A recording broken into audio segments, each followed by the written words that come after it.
the Barrow TLC, justice was not done to. It's for the fraud.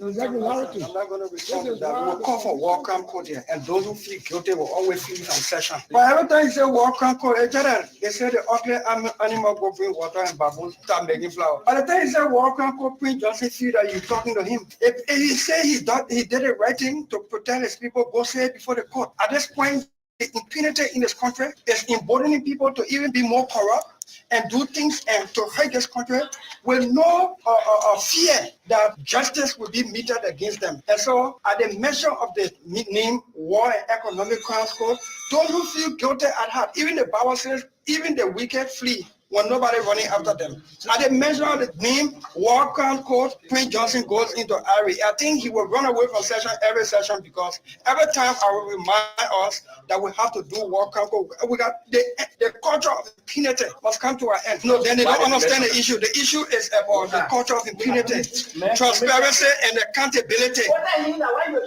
Transparency and accountability. If I said this in the past about almost a year ago, and somebody decides to bring the cassette of oath today, it does not have any effect on our desire to endorse Honorable Jeremiah on Wednesday. This Wednesday, we are going to go to Ganta in a number, hundreds of people to endorse Honorable Jeremiah as our candidate for the MDR. That's what I know. Well, if I say, look, I don't want to eat GB right now, and then after an hour, I decide to eat, my stomach is okay, can I come in the GB and eat? Politics is not stagnant. I just told you. He has been. He's developmentally inclined on the ground. He got his any work all over the places in his district, in other areas. He's doing remarkably well. And so we will endorse him. All of the candidates that are running is the only MDR candidate that the CDC government will have to endorse also because we're collaborating with them. The propagandists that recorded me secretly when I was speaking my mind at that time and decided to bring it up today, it's up to them. 4 days ago, I was home. I received no visitor. I was home. That's not true. No. I don't know when they did it, but they did the recording secretly. Whatever it is, the secret recording they're taking these days don't mean anything for me. We got to endorse Jeremiah Cole on Wednesday, and you overwhelmingly defeat all the candidates in them. That's the new strategy they do these days. So it doesn't matter to me. If it was intended to destroy me or what, it doesn't touch me at all. Well, you better trust me, I'm a politician. A politician, politics, I just told you, is not stagnant, it's revolving. And sometimes something can cause you to say something one point in time, and when it is resolved, you can change. So it doesn't matter. For me, what I will tell you is we are supporting Honorable Jeremiah Cole, and Jeremiah Cole is up to the task. And you will defeat all other the fact that he, it was through his kind generosity, and he brought him to prominence. I will always give him that credit. Okay, I will always give him that credit, and I hope wheresoever he is, God will continue to stand with him. Okay, and when you ask the question, what I'm missing, yes, I miss him as a friend, as a friend, as a brother, as the father. So, and all I want is that community in Katama County, we are the district lawmaker for district number 4, Representative Ben Fofana. Office space has become another Zogo zone. Why not when we had on-mail sitting down here? Why not when Helen Johnson told you she spent money on the rebels? Why not when you had men that are sitting down in power today, confessing that they did this, they did that? You never brought the war crime code, but it is now that the wounds are being healed and you want to bring the war crime. Why now? So then why did the international community allow her to run for the presidency? So even the international community are abettors of the crime in Liberia because she should have never ran. I'm saying the UN is an abettor to the crimes in our country. We should stop this thing. These our slave masters are still running our countries and messing us up. Representative George, where do you stand with the where I stand? War crime? I say why now? That's my question. Why now? It's just a question. Why now? is I do not accept it now. But you don't want it. So when do you want it? After President tenure? It should have been ever since. You have allowed Helen Johnson to be president for our country for 12 years for what? After she abetted war, she told you she financed the war, and then they put her in power. Why now?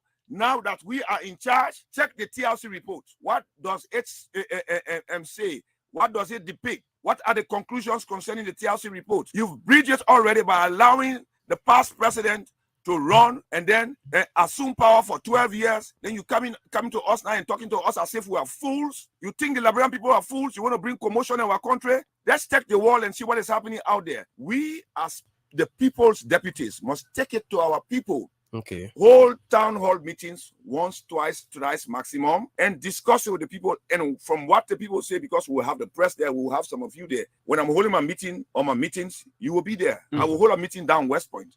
I will hold a meeting at the Newport Junior High School. I will hold a meeting down the PHP Center Street area. I will hold a minimum of 2 meetings, but I would like to go 3 big ones that we will have people assembled that are residents of our district and tell us how they feel. If the people themselves say, well, we want a war crime code, somebody tell me that Gifty was making love to Peters in the car.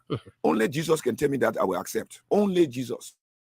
No CID, NSA, FBI report will make me to accept it. No kind of a report would make me to agree that Gifty Lama was in the car on Broad Street having sex. Whereas when we went there, I was there when police opened that vehicle. Okay. We noticed that there was sand in her shoes and on her feet. Okay. So the Broad Street play got sand now. Broad Street got sand. Where part of Broad Street is sand coming from? I refuse to accept that. Anybody wants to get angry with me, let them get angry with me. I refuse it any day, anytime. Okay. Gifty Lama never died on Broad Street. She died somewhere else. They were brought on Broad Street. I say so. I, Solomon Claudius George. There was report that Peters and Lama died from carbon monoxide. No, George, this autopsy report.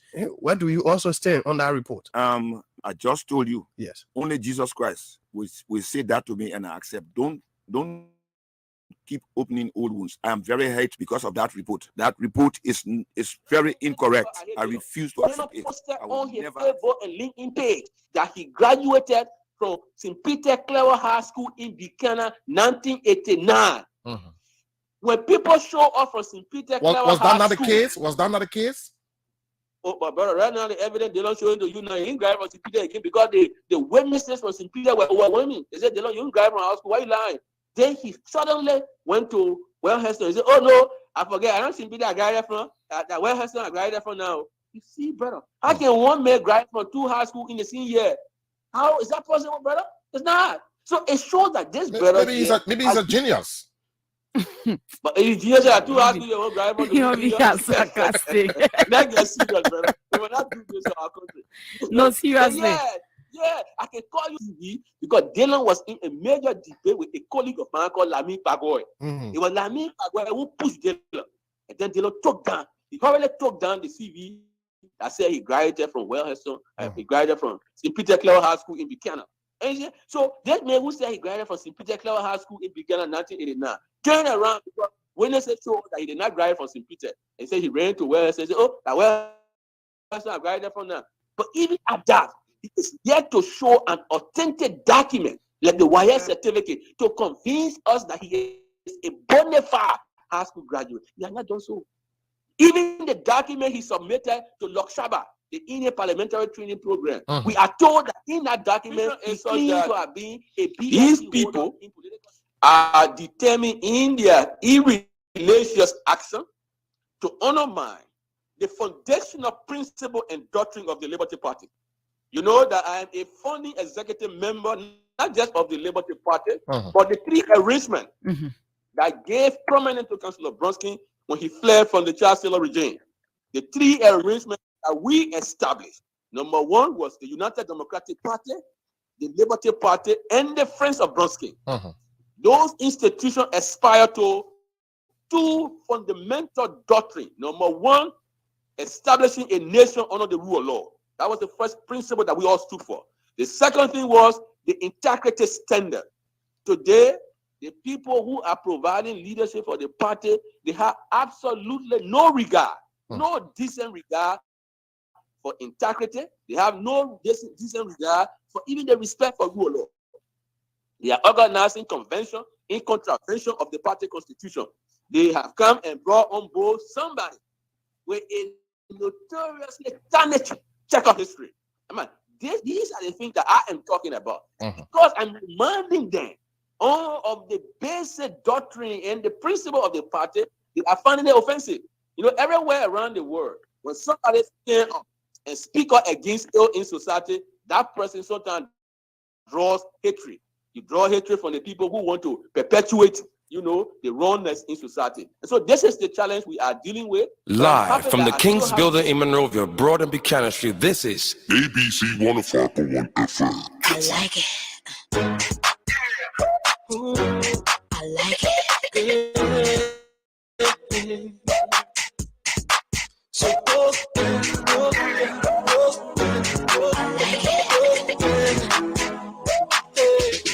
girl, I love the way you roll it. See how you control it. You done make me come back for more. Hey, oh no, I love the way you roll it. I love it, just control it. You know what I'm looking for. Hey, as we step into the club, see how people just enjoy. They say that I'm bored, guys are keeping it so strong. See, we no go ever stop. We are heading to the top as the music they go. Then all of a sudden, see, it is good that I me, yeah. Looking so inviting. I know they say she could try me. Can't imagine, ooh, her body's so tempting. Girl, I love the way you roll it. See how you control it. Ooh, you can make me come back for more. I love the way you roll it. I know we just control it. Ooh, you know what I'm looking for. Good morning. What a pleasant way. I'd like to welcome you to the Thursday, April 13th edition of the program, The Morning Breeze on ABC Radio 105.1. It's another day in Liberia. Another pleasuring day across the world, and I'd like to welcome you. This is The Morning Breeze on ABC Radio 105.1. With me, Fidel, Saydee, and my usual co-host, Dennise Nimpson. And today promises to be another fascinating edition. So many things to talk about. The atmosphere is charged, really charged. Conversation about political alignment, of course, decision on a lot of our political issues as well.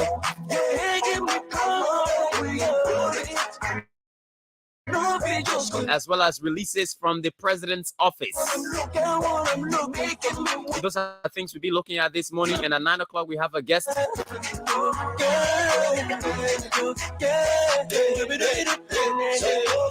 But before then, let me draw in my partner this morning. Good morning, Dennise. Good morning, Fidel. And how was your night? It was okay. I thank God that I'm up this morning and up to do what I love doing, and we are here this morning. Exactly, we are here this morning. And how was your night? I had a great night, even though a bit without LEC. Oh, you know how it is. Well, that's it. That's the country we're in right now. We gotta get used to it. Yeah, we had ours, though a delay, but it came. Oh, okay. Yeah. I think you were fortunate. Yeah. Okay, but I will not forget. Just in case you forgot, you got defeated by Real Madrid yesterday. Just in case you thought I would have forgotten, I have not forgotten, Dennise. I have not.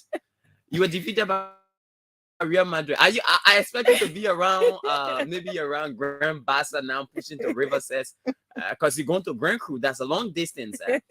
Yeah, she said when Madrid beat, she will walk from Monrovia to Grand Cru. So I expect her to be somewhere around between Grand Bassa and Riverdina. I think 500 signatures to it. You did not place a precondition to your going to Grand Cru. How Madrid defeated Chelsea. But of course, like I told you yesterday, it was actually glaring. I mean, the form of Real Madrid right now, I don't know how to describe it. And considering the kind of form, disastrous and alarming form that Chelsea is in, it was still a difficult thing to predict a Chelsea win. If that had happened, it would have been magical. But again, sorry for your defeat, and I hope you roll up your sleeves and get ready to go at Stamford Bridge and overturn that result. But the game we actually played just that we couldn't get what we wanted. Well, at the end of the day, the game surrounds goals. You must score goals. That's it. If you can't score goals, you can't defeat your opponent. opponent. It was not coming. Yeah, that's the bad thing about it. That's football. Yeah, soccer. Yeah. And I like that the acceptance. It clears your heart. Yeah, I mean, it makes you feel at peace with yourself. But again, that's the result. Yeah. But my Manchester United plays on today. We're locking horns with Sevilla. All right, in the Europa League. So that's good for us. So we look. Not a sad to worry about though. Sevilla we've not been very good at Sevilla, especially Spanish teams. Spanish teams for that matter. Even though we've overturned that jinx because we've defeated Barcelona. We've defeated what's the next team? Real Betis, which is a Spanish team as well. So it means our form against Spanish teams have improved at least this season, and we are hoping to get a win today at Sevilla. We look forward to that. Yep. All right, folks, that's it this morning on the Morning Breeze on ABC Radio 105.1. There are lots of things to talk about. If you're watching us via social media, that is YouTube or Facebook. On Facebook, you can search for ABC Radio 105.1 Official. And on YouTube, you can also search for ABC Radio 105.1 Official and get us clear right there. Share the video and invite other people to watch along with you. This morning, we have our usual, I would say, our security monitor on the live feed, Lovinos dos Santos Copa Jr. And he says, "Good morning, Fidel and Dennise. I'm following from a resident on Honorary Avenue, Ashman Street, Dusty. And Stephen Johnson said, "Good morning. I'm watching live from the office of Bombing Youth Caucus based in Mansourado County." Ruby Cannon, always from Stephen Tuber Estate, says, "I'm following from Gardnersville, Stephen Tuber Estate Junction as a chairperson of the National Response and Defense Teams Alliance Pro Defender." Okay, so keep sharing the video and allow other people to watch along with you this morning on the program, The Morning Breeze on ABC Radio. Who is our guest today, Dennise? Our guest today on the second segment happens to be an aspirant of District 10, representative aspirant of District 10. He's Antonin Dashua Morgan, and he will be here with us, discussing his own quest as it relates to the representative seat and other issues affecting the district and the nation at large. Okay, he'll be our guest on the program this morning, and mind you, we have a bucket talking. We have bucket talking points this morning, and we'll talk about the Supreme Court decision to reject the CPP quest to nullify the registration process. You know that CPP filed a complaint to the Supreme Court of Liberia, begging, praying the Supreme Court to nullify the registration, because according to the CPP, it was a violation of the Constitution. And so we'll look at that this morning. The President of the Republic of Liberia has accepted the resignation of some officials of government, and at the same time, he has appointed new officials. We'll also be looking at that this morning on the program. All right, so let's give you our motivational quote this morning. It says, "Smart people learn from everything and everyone. People from their average people from their experiences, and stupid people already have all the answers." I need to read that again. It says, "Smart people learn from everything and everyone. Average people from their experiences, and stupid people already have all the answers." And that's Socrates. And that means if you're a smart person, Dennise, you avail yourself to learning from people. All right. You wouldn't wait to have an experience before learning a lesson, because sometimes that experience can be catastrophic, and that is what average people do. They always want to let me see whether it will happen. When it happens, they say, "Oh, okay, it happened." Then they learn from that. That's what average people do. But the worst people are the stupid people, because they have answers to everything. Anything around them, they get answer for it. Everything. They are never wrong. No. They will never be wrong. No. That's and the another motivational quote says, "The same boiling water that softens the potato hardens the egg. Mhm. It is what you are made of, then it's Yeah. not the circumstances. So it depends how you react to what the situation is, instead of the situation having a store on you. And Yeah. our African proverb says, do not call the forest that shelters you a jungle. Mm. Do not call the forest that shelters you a jungle. It means do not disrespect or insult people who have been of help to you or who are of help to you. I mean, you don't have the boss to take care of your own responsibilities, yet you want to disrespect people who, I mean, who are in there for you. So that is our motivational quote in African proverb this morning on the program, the morning breeze. And then it's has the traffic like the traffic alert from your end there. So as usual, there's traffic congestion. Let's say firstly from those who heading from the RIA highway, Duazon area, towards the rehab belt. There's always traffic, and knowing with the construction of the road and intersection plays a lot over there in terms of the traffic congestion. And also the 540 in, also when it's after 7 a.m. the traffic start to build up over there, and there's congestion as well. The Catholic Junction also is something to look up to for traffic. As long it is after 7 a.m. from that side, there's traffic on that end. And also at the 20th Street belt, the single belt 20th Street intersection, there's always traffic because of the traffic light and others coming from the JFK end, the bypass there. So these are points to look out to when you are coming to town from the RIA highway to ERW Junction, or LY, from LY Junction to town. These are intersections and junctions that you need to pay key attention to ensure that you are on time for what you are heading to in town. So you have to wake up early morning to beat the traffic, like we say. You have to be there or pass that area before 7 a.m. Exactly. Yeah. So yes, if you're coming from Bourgeois Island, our usual spots, the beer factory in before you get through Momo Town, and if you're approaching the Carwell Bridge, always there's traffic there. If you're coming from Carwell, the New Georgia Junction, Carwell New Georgia Junction, there's traffic. As you also approach the bridge, there is traffic there as well. And if you use the detour through Logan Town, you wouldn't experience traffic till you get to Logan Town Cinema. There's traffic there. If you opt in to use the Jamaica roadside through Logan Town, as you get to the car factory area, of course, expect a bit of traffic. And as you use the route to Freeport, from Freeport to Central Town, there are low traffic stops along the way. You should also be aware of those places as well. And so those are our traffic alerts for this morning. Let's go across the country right now and speak with our correspondents and find out what's obtaining in other parts of Liberia this morning on the Morning Breeze on ABC Radio 105.1 with me, Fidel, Saydee, and Dennise Nimpson. And of course, my own mommy is watching this morning from the US of A. Mother Antoinette Louise Wright says, good morning, son. And Dennise, of course, she's always watching my back. And I'd like to say good morning to you, mommy. Good morning. Yep, let's go across the country right now and speak with our man, Prince Wamplu. I'm trying to get Prince Wamplu right now. There's a bit of complication in Grand Bassa County, Dennise.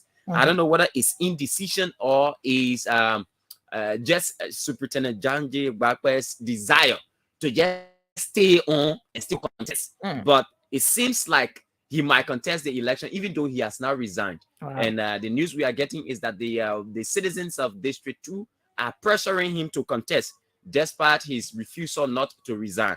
And he seems contemplated on a contesting as well. So let's get update from our man Prince Wamplu there in Grand Bassa County. Yukonje, good morning.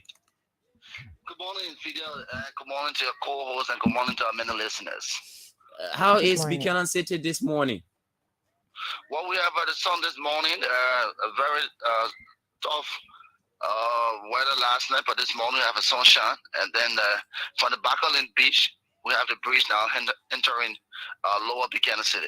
Okay. Now, what is this thing about Superintendent John J. Bakwe? Is that indecision or what? Well, Fidel, like yesterday, almost during the introduction to me and I listened to you talk about, wow, it's Zanzibar backward ready contestant because it's not on the listing. There's a different side in Bassa. The way Facebook is run is different from how the real scene is. And so in Grand Bassa County, it is a different case with the issue of the Zanzibar backward. There are many sympathizers that are coming to the side of Super Zanzibar backward from different political background, especially people who have voluntarily gone to district number 2 to register. Those from the from number 2 who have left Longtown and went to other districts and returned to electoral district number 2 to register on grounds that the livelihood of people in district number 2 is not compared to that of other districts, especially young people. So the city is really backward as that to make the change. But they're also putting it on yesterday and as well day before yesterday, there have been several calls on President George Manawia, although it's not official from the office of the president. But the calls are going directly to the president that they will not vote. The CDC government, they will not vote in the coming election in district number 2 if Janji Bakwa is not the candidate for electoral district number 2. You know, that Bakwa spent most of the time in district number 2 in Superintendent years. And compared to 2011 and 2017, by this time he has done more work, visible work. People are saying that, and the young people are actually saying these things that are definitely not turn up for on election day. It's Super Bakwa is not a candidate on the CDC ticket. But on the Facebook page, Fidel, I want to be clear, on the Facebook page of Super Bakwa on yesterday, the course on his page is clear. That's the reason why we still talking about complacency. The superintendent said that very soon in this week, he's expected to make a major decision no matter the situation. He's going to make a major decision. So it's appearing, honestly, it's like about the disrespect the men of the president. But the huge support from the superintendent actually in Grand Bassa County. They are very huge support, and people as a betrayer as well, if that would be the case for the Janja Bakwe. And so they are the ones supporting the young people, the other folks. The former women chair for Representative Mirakawa as well has joined to Janja Bakwe. Representative Mirakawa, a biological brother as well, has joined to the Janja Bakwe. So there's a different case there, and especially with the CDC and Janja Bakwe district number 2. Now, Superintendent Bakwe seems to be in a conundrum. One aspect of it is that if he decides to contest as an independent candidate, he might be disrespecting the president of Liberia. And another side is that he might also disrespect his people if he refuses to contest. What, from the reading of things, what is the possible decision now for Superintendent Bakwe? What I consider you, Fidel, Super Bakwa will resign this week. Super Janja Bakwa will resign this week. Strong supporters of Super Janja Bakwa that have confirmed with the information said that Super Bakwa would definitely contest the election, and it will appear to be on the CDC, not CDC, but independent basis. But here's what they are saying: they're calling the president as well to be very watchful for district number 2, because district number 2 is the largest land space district in Grand Bassa County, connecting as well as Nima County. So what they are telling the president now is that there could be a beautiful game. President Mirakawa, yes, abandoned her Unity Party membership for some time and started to support the CDC, but they also wanted to tell the president that there's a likelihood that may win or not, so as well as President Janja Bakwe. So if 2 of them will be supported by the president, that would be a good decision for the CDC in order to maintain a huge number from Grand Bassa County. And so yes, President Bakwe will resign. I can still say to you because we are getting the full information on that. Okay, thank you so much, Prince Wamplu. Again, it's nice having you on the program. Fidel, quickly as we close, the former players of Grand Bassa County had a protest action, and they are currently demanding their salary. On yesterday, they started it, and in fact, the superintendent responded to the chairman of BSA because the local administration approved the payment of the players and giving the check to the BSA chairman, Jerry Voyiga. But Jerry is saying that the superintendent, or the local leaders of the county did not give the vendors payment, because they are owning the vendors, the way the players slept and other activities they went through, they did not pay at that time. So they want the superintendent to pay the money before they can pay the players. But the players are saying that they want their money by August. They will be trooping the Bassa today. They started yesterday. While some Bassa people are resident in Montserrat County, they want in Bassa as well. Will continue today, and so the superintendent said that the chairman should pay. The chairman is saying that the local administration should also pay the vendors because he went to coalition for Grand Bassa County from vendors for not paying the rental fare during the county's post meet. Okay, thank you so much. Prince Wamplu, is good having you on the program this morning. Uncle Fidel, thank you so much. Okay, he's our man Prince Wamplu there in Grand Bassa County. Let's get to Grand Crew, where our man Frederick Kumen is. Grand Crew County. Let's speak to Frederick Kumen. Let's go to Sano first, my own Sano County, and speak with Elijah Grendel in the city of Greenville, and find out what's going there in Greenville, Sino County. Let's get to our man Elijah Grendel in Sino County. But again, Superintendent Janji Gbagbe seems to be in a situation. All right, and I feel sorry for him. All right, I feel sorry for him that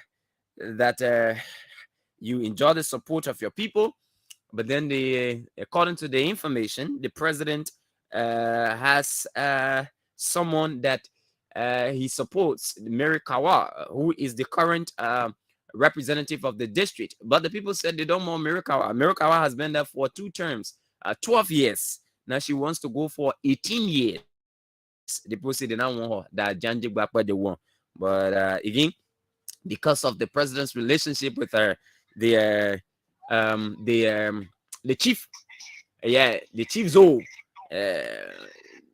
Zanzakawa. So he doesn't want Mirikawa to go alone. He's supporting her. I mean, that the politics of the day. I see a contested race in Grand Bassa County, and because Janje will go independent. Yeah, perhaps Janje, he has worked over the time, like knowing his ambition, and now at the die meaning to hear that, oh no, I'm supporting this person, Okay. Okay. Let's see. Good. All right, let's go to our man Frederick Kumen in Grand Crew County. Apparently, he has seen the vice president now. Frederick, good morning. Good morning, Fidel, and let me say good morning to the people of Liberia. How is Grand Crew this morning? Sorry. Yeah, Grand Crew is fine. We are here, and of course, everything going well, including the atmosphere. Okay, has the vice president arrived in Grand Crew yet? Yeah, the vice president has arrived in Grand Crew.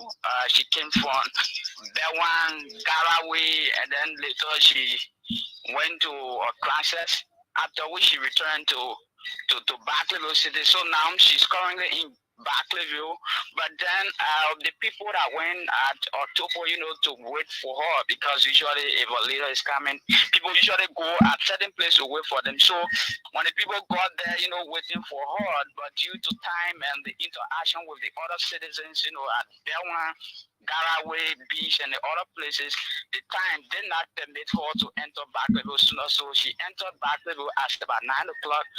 Something that discouraged, those that went there to wait for her. Some of them wanted to see her to return home. So they did not interact with her. In fact, she was just in the car and she passed on because it was very late by then. So today she's currently in Barclayville, and she will be moving to the Barclayville City Hall to interact with the citizens of Barclayville City today. Humanitarian organizations like Ton of Asia, the local authority, the First Time Voters Association of Grand Crew, and other organizations now they are getting prepared to get at the Barclayville City Hall, where the vice president will be posted to interact with citizens. The chief and elders in Barclayville, including the chief Wing, Chief Dohia, and others, are assembled here today, and they will be going to the Barclayville City Hall to interact with the vice president. But then her interaction with the citizens of Bewan, the people of Bewan, she called on them, not to fight, to engage in the fight for land, because when she was coming from Maryland County to Bewan, the people of Maryland and other the people of West, they had a land conflict. So when she was coming back, then she was in Maryland. So on her way, the people they went to a place that is between Maryland and West Sudan. There where the boundary, they were waiting for the vice president. Then the people of Maryland came in, they said it was their land, and in fact, they started having a confusion. Other people were fighting, but then the security apparatus there, they never wanted the VP to know about this because it was going to be a disgrace. So they put under control the entire conflict. After the VP have left the area, they started the same thing. But however, the security apparatus got back there, to settle the issue. So she's in Battleville now, but then before she left the area, she called on citizens to desist from having a confusion about land because Liberia is very big, Grand Creek is very large, and a lot of land is here wherein even the young generation will utilize the land and build the country. Okay, thank you so much, Frederick. Again, we'll get in contact with you tomorrow and establish updates on the vice president's visit to Grand Creek. Thank you, and it is always my pleasure. Okay, Frederick Coleman there in Grand Creek County. The vice president is in Grand Creek now. She's going about interacting with the people of Grand Creek. She could not interact with them, those from Barclayville, because she arrived late, according to Frederick. And so we're looking forward to hearing what her interactions will be with these different groupings, first-time voters and Pele group in Bon. In Grand Creek County. Let's go now to Sano County, where Elijah Grendel is. Let's speak with Elijah right now from Sano County, and find out what's obtaining in Greenville and other parts of Sino. This is the Morning Breeze on ABC Radio 105.1, and we are here this morning going across the country. Our man Elijah Grendel is on the line now. Good morning, Elijah. Well, good morning, Fidel, and good morning, Motorado. How is Greenville City this morning? Well, the city of hospitality and kindness is always good. Okay. Now, tell us exactly who are leaders in Sano County, right? And you know the election period is almost here, and it's obvious that representatives and senators will go back to the county. Do we have any lawmaker there now? Not exactly. Okay, 11 men are looking for their campaign money. Anyway, tell us what's the latest from Sino County. Okay, thank you, Fidel, and thank you for always having me on the platform. Personally, we have two trading issues that I stated. One, Sano is expected to receive the U.S. Ambassador, Michelle McCarthy, on a Sunday. And you mean Michael McCarthy? The protocol,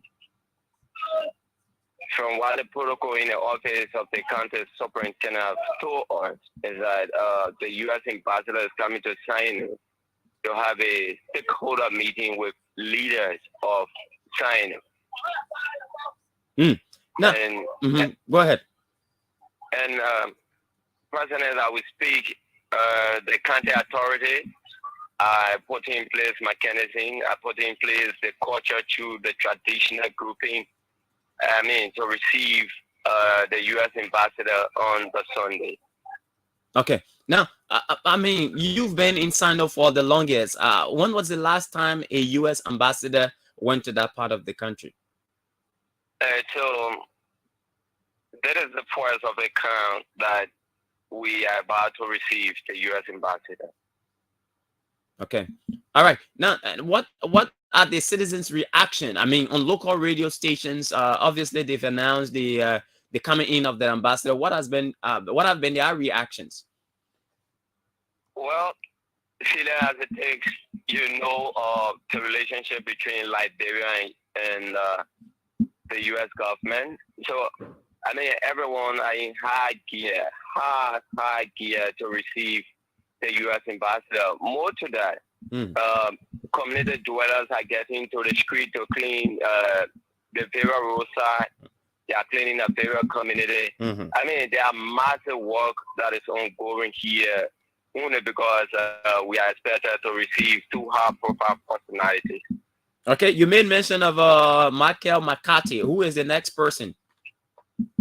Well, as we have been told, he is the U.S. ambassador, and he's going to be coming because from last Superintendent Lee Chieto, or he's going to be hosted on the Voice of Sino Community Radio by Monday. Okay. So that is why the massive work is ongoing at the Voice of Sino Community Radio to make sure that the station comes on the air before Monday, so that the interview can be a success at the community radio.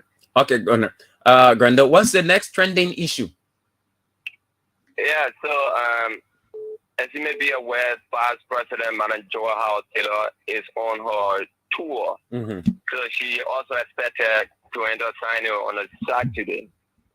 And again, citizens are in high gear to receive the Vice President of Liberia. Everyone's in charge, county officials, as we speak. Currently, they are in Grand Coup County along with electoral district number 2 representative something Kwejuwea. And as we have been told, something Wea is a member of the National Patriotic Party. So he's working along with a senator to enter county. Okay. Thank you so much, Elijah. Thank you. We look forward to hearing from you tomorrow. Thank you, Fidel. And it's always my pleasure to be on the platform. Okay, thank you very much. Is our man Elijah Grendo from Sino County. The U.S. ambassador is expected in Sino County, Michael McCarthy, and also the vice president. And so the county is undergoing some cleanup. I mean, to give the county a facelift ahead of the arrival of these two dignitaries. Let's run to where our man Nathan Colley is and speak with him this morning, find out what's going on in Bong County. I don't know whether he's in, okay, he's in Banga. Okay, he's in Banga, Bong County. Let's find out what's going on in Bong County right now. This morning on the Morning Breeze on the ABC Radio 105.1 with me, Fidel, Saydee, and Dennise Nimpson. And of course, we're here this morning. We'll talk a little bit about the people who are gathering at the Unity Party headquarters this morning. But let's talk to our man Nathan Colley from Banga, Bong County. Good morning, Nathan.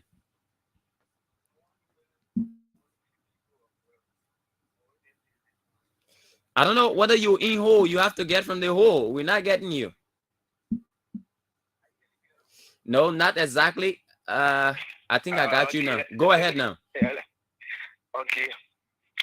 Much better, right? Yeah, you much better. How is Banga this morning? Well, Central Banga is okay. We have a very friendly weather this morning. That's good. Now, tell us, what's the trending issue in Bong County? Bong County. It's another KD again, Bong County, in Latua District number 2, specifically in Binikwale. Man that they said killed his girlfriend, 37 years old, on the 8th of April 2023. What are the circumstances leading to the death of this young woman? Yeah, according to the police commander, Fashi B. Sherry, after a press conference yesterday afternoon, he said that what pointed him to kill his girlfriend was the girlfriend wanted to break her, and he suspected that the girlfriend has an outside relationship, so that pointed him to murder his girlfriend in Bilikole, Latua District number 2, Bond County. I mean, what are people who know about this case? What are they saying? Yeah, people condemn the other because we spoke with him.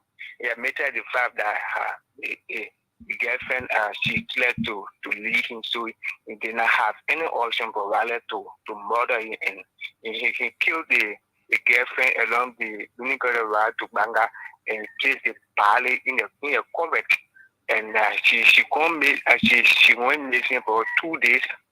During the 3 days, there was some resident of that area when they found her latter body lying in the cupboard there. Resident of the area they condemned it because Bong County have been reportedly in the news that men will continue to kill that girlfriend that was just for a petty jealousy what people might say. So they really condemn the act. So how did they get to recognizing that he was the one who committed the act? Yeah, I would like to say thank to the watch phone and the watch phone led to addition number 2, what do you call it? So this may only one, so the watch phone have to get in and turn it over to elaborate a national police for further investigation. So where is he now? Well, currently in his police custody, waiting for a sequent court trial.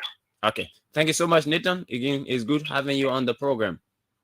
Yeah, thank you for having me this morning. Okay, he's our man Nathan Colley there from Bone County. Let's go to Lofa County. Before then, let's run Magibi quickly and talk to our man Walcott Kiri. We want to know what's happening in Magibi. Well, this is the Morning Breeze on ABC Radio 105.1. Dennise, it was in Virginia yesterday, right? The guy? Yeah, the guy who murdered his 33-year-old girlfriend now is in Bone County because of the same reason, jealousy. Walcott Kiri is our man in Magibi County, Kakata City. Walcott, good morning. How are the Kakatonians and the Magibians? Well, as we speak right now, the weather condition is partly cloudy, and we're expecting a rainfall. But it will be later in the day. And the Kakatonians. My man, how you know rainfall will be later in the day? The man giving you weather report. According to the climate condition, God is blessing Liberia. Okay, this time I'll be checking behind. We need to go learn the weather report. Yeah, my man, you just got to do that. I like that. All right, my brother, go ahead. Yeah, the Kakatonians and the Magibians, the county is very peaceful, but there is some trouble situation in Magibi County as you could not believe it. Since the county meet ended, most of the players that took part in the county meet have not been settled financially, and most of them are disenchanted, passing in all corners of Magibi County, sending an SOS call to the Magibians and the Kakatonians, even authorities concerned, including Magibi County Superintendent Honorable Jerry Upavani, to ensure that the Magibi Sport Association, with its coordinator, one Abu Fufana, make haste at least to ensure that they settle their financial commitments owing them as officials. And the players spoke to journalists, including ABC Radio in Magibi County, says they are not only calling on Magibi County authorities, but even that of the Minister of Youth and Sport, Honorable D. Zoga Wilson, to stop efforts to intervene, at least for the sake of helping them as players who played for Magibi County in the just ended county sports meet. So that's the situation right now in Magibi County, and it sounds troublesome. Okay, but walk on quickly. What has been the reaction of authorities in the county regarding the payment of these people, of these players? Well, Superintendent Jerry Upavani being the arbor of President George Manewia in the county has stepped up efforts at least to call on the Liberian National Police to come in, because as superintendent, he doesn't want to take the law into his hand.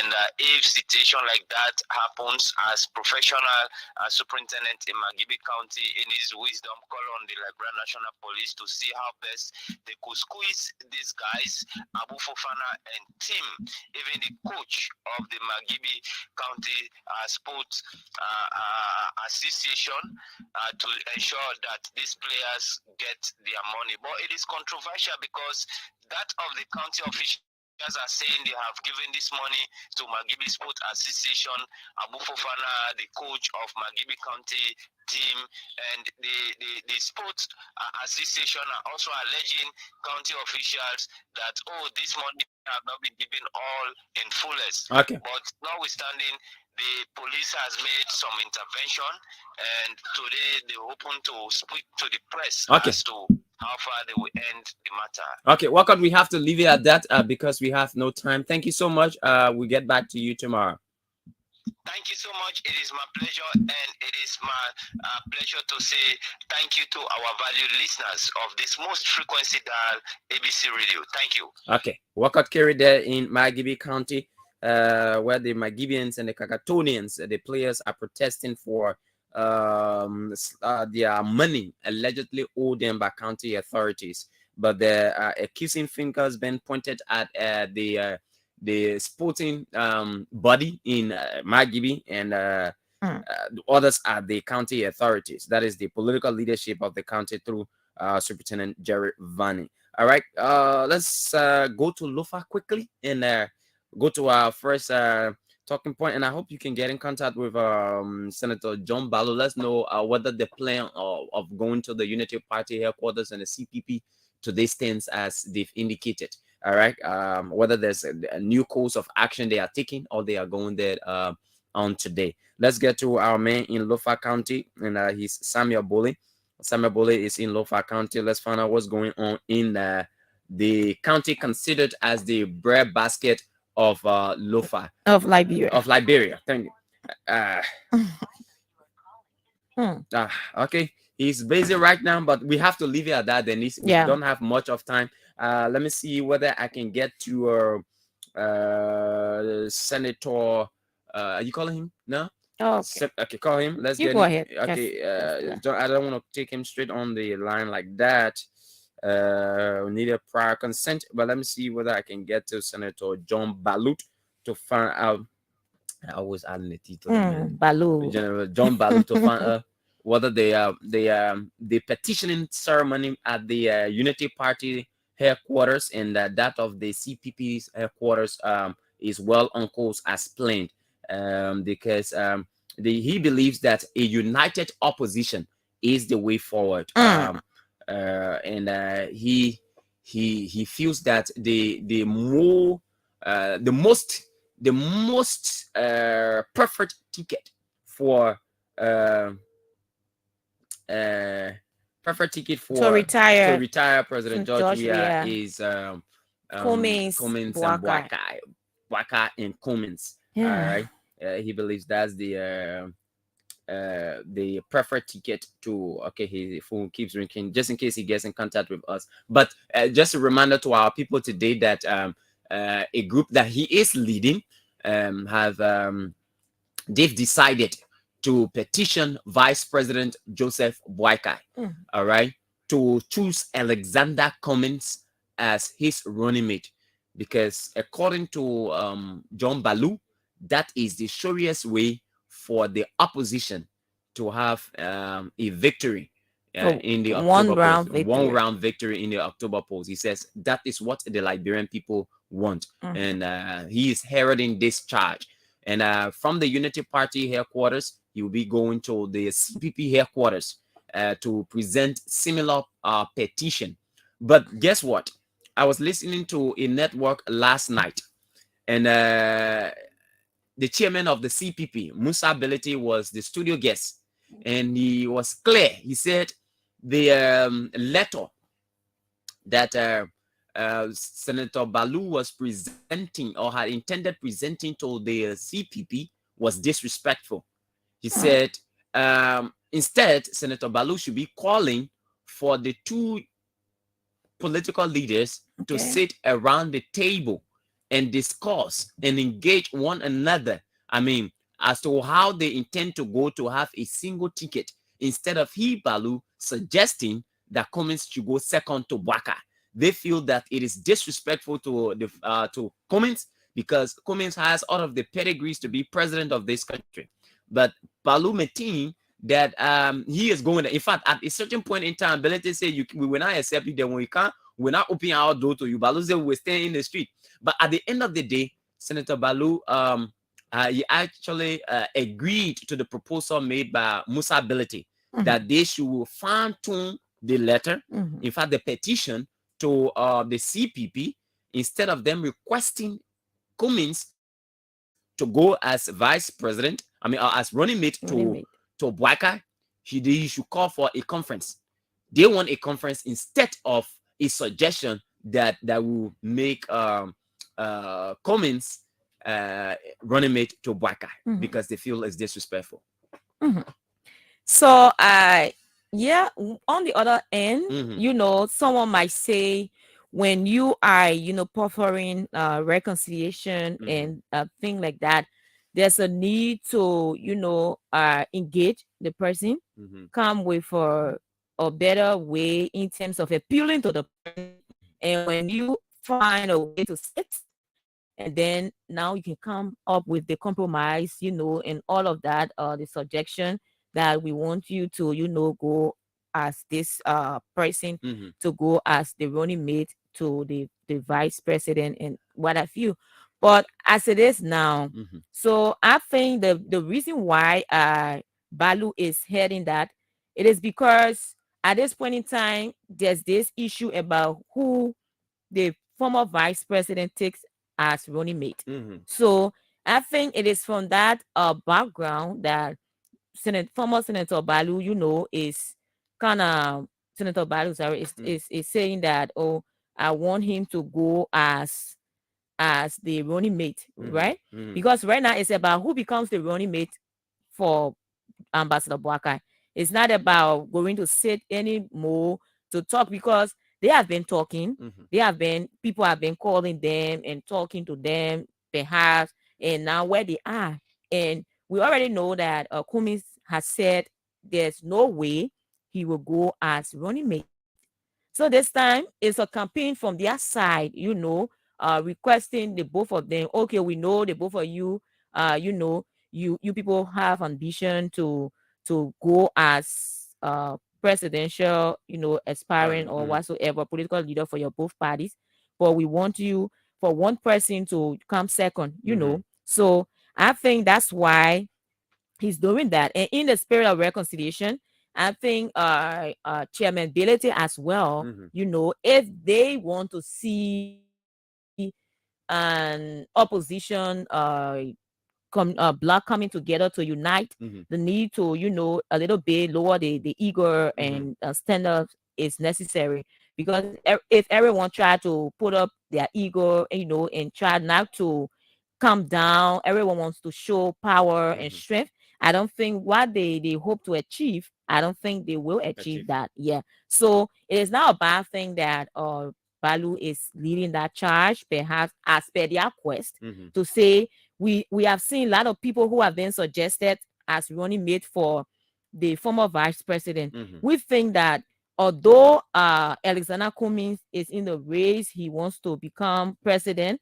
and he wants to go, on his ticket, but we want him to come as a running mate. So this is a campaign, and the campaign has a message, and it has a focus point or target. And I think they are shooting their target. It is not about we want you people to reconcile. So if it was about reconciliation, we need to reconcile, and you people go talk, I think from that direction there will be too many talks again, because they will go and sit. There will be, dialogue, and sit and say, okay, who will come? And perhaps in that meeting again, or in a dialogue, someone might come and say, okay, Boakai, Ambassador Boakai, we want you to go as running mate.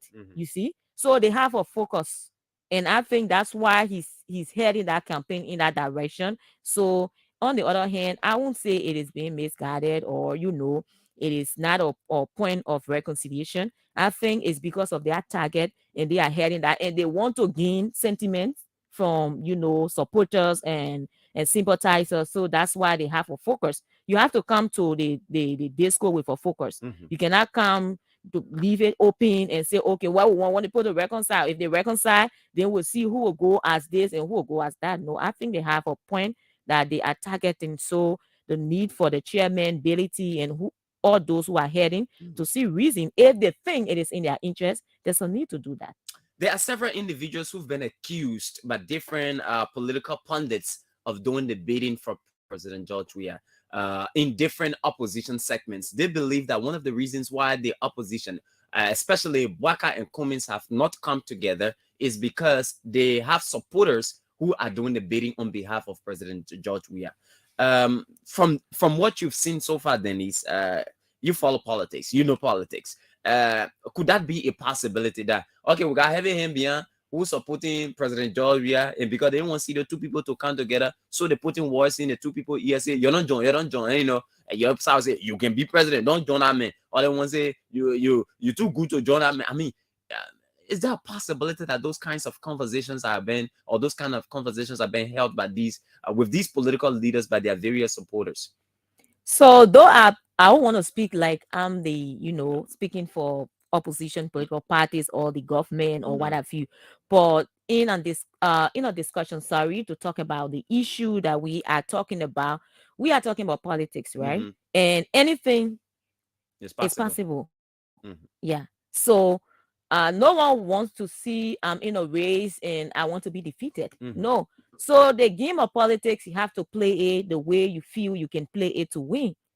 Perhaps it's possible, like we said, anything is possible. So perhaps the ruling establishment, the president, but you have to look at it as well.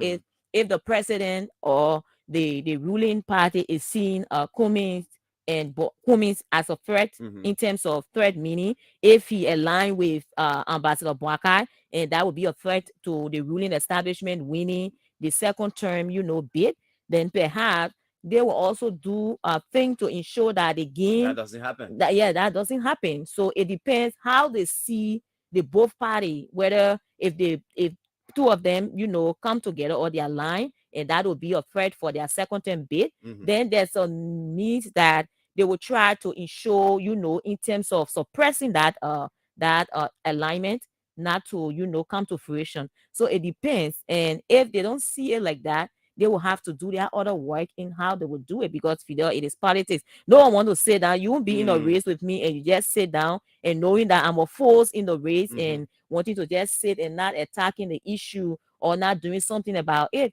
So in politics, anything is possible. It can happen. And the issue as well, this is politics. So I don't think the opposition as well, they should be seeing how best they can also do their work to get their quest achieved, in terms of, they say they want to retire the president. So if you want to retire the president, you start to do otherwise you can do, instead of shifting blame and saying this person has been planted here to do this, to do that. If the person has been planted there and what can you do as well to ensure that that person, is removed from that end, or perhaps that person can turn the table around, perhaps to your side. So politics, in as much that people go in with the intent of getting the popularity, in terms of getting a majority vote, is also a game that should be played the right way. And if you play that game rightly, you will have those people on your side. That's good. Yeah. Now, here's my perspective of the whole issue, Dennise. I think the government has been able to do a good job to disorientate the opposition community. And what the opposition has not come to terms with is that there are influences. There are external influences as well as internal influences that are playing in this whole game, from the establishment of the CPP to its disembowelment, as I will call it. All right. There are different interplays that went on.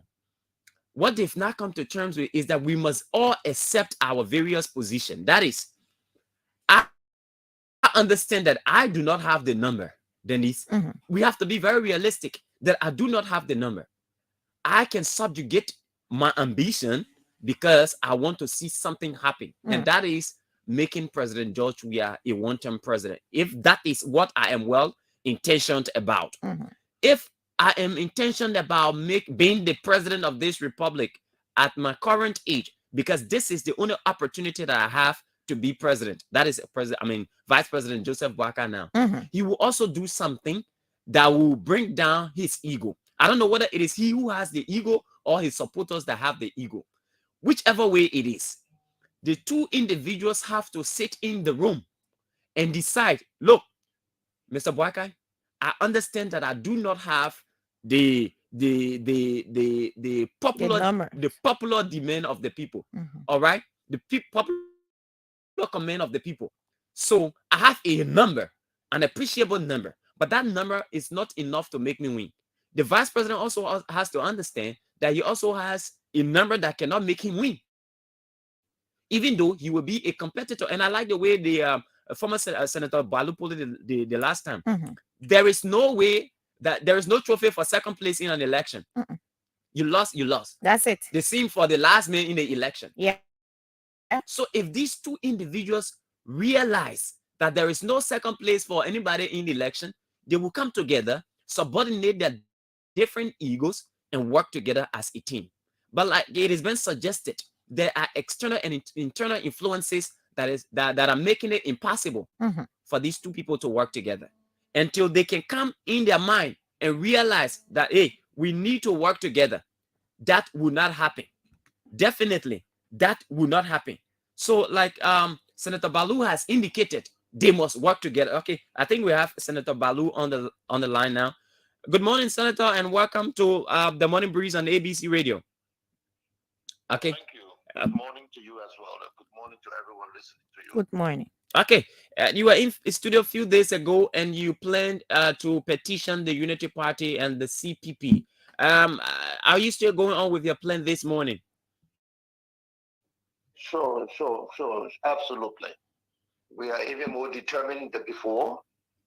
We are at the moment mobilizing and organizing, and we take this opportunity to invite all well-meaning Liberians who know that the future of their life is at stake, who knows that this is a God-given opportunity that we cannot miss to unite the opposition and win this election peacefully and have a transition that is peaceful and make our country move forward like all other civilized nations of the world.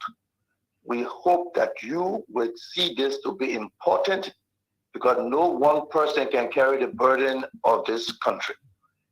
No one or group of persons can do that. It has to be all of us business.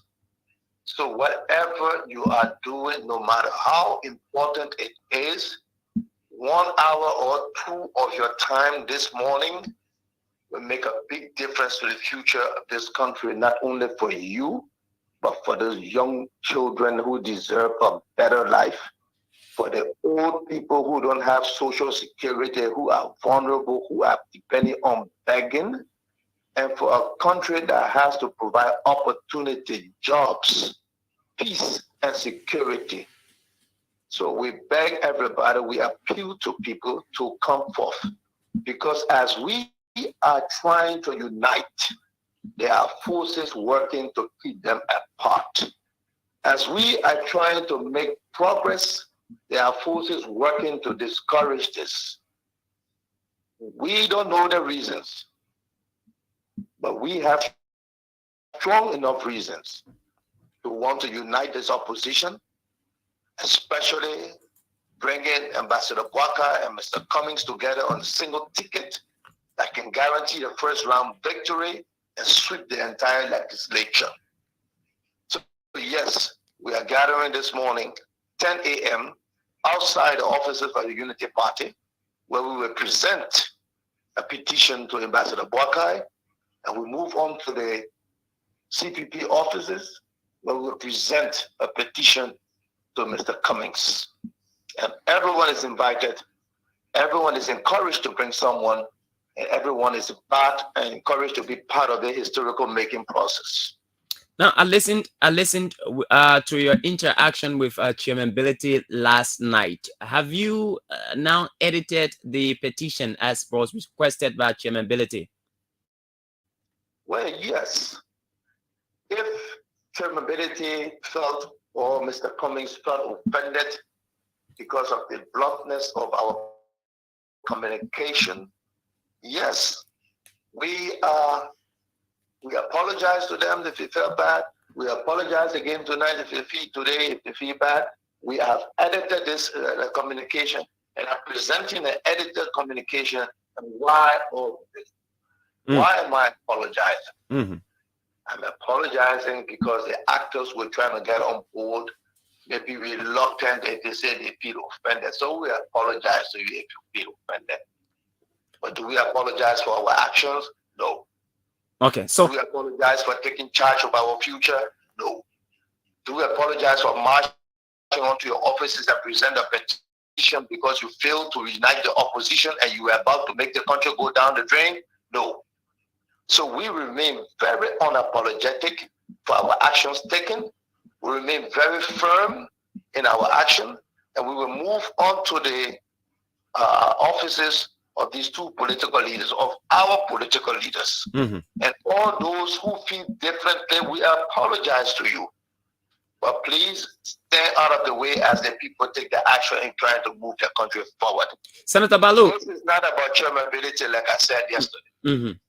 Chairmanability is a rich man. Wherever direction this thing takes, he will survive.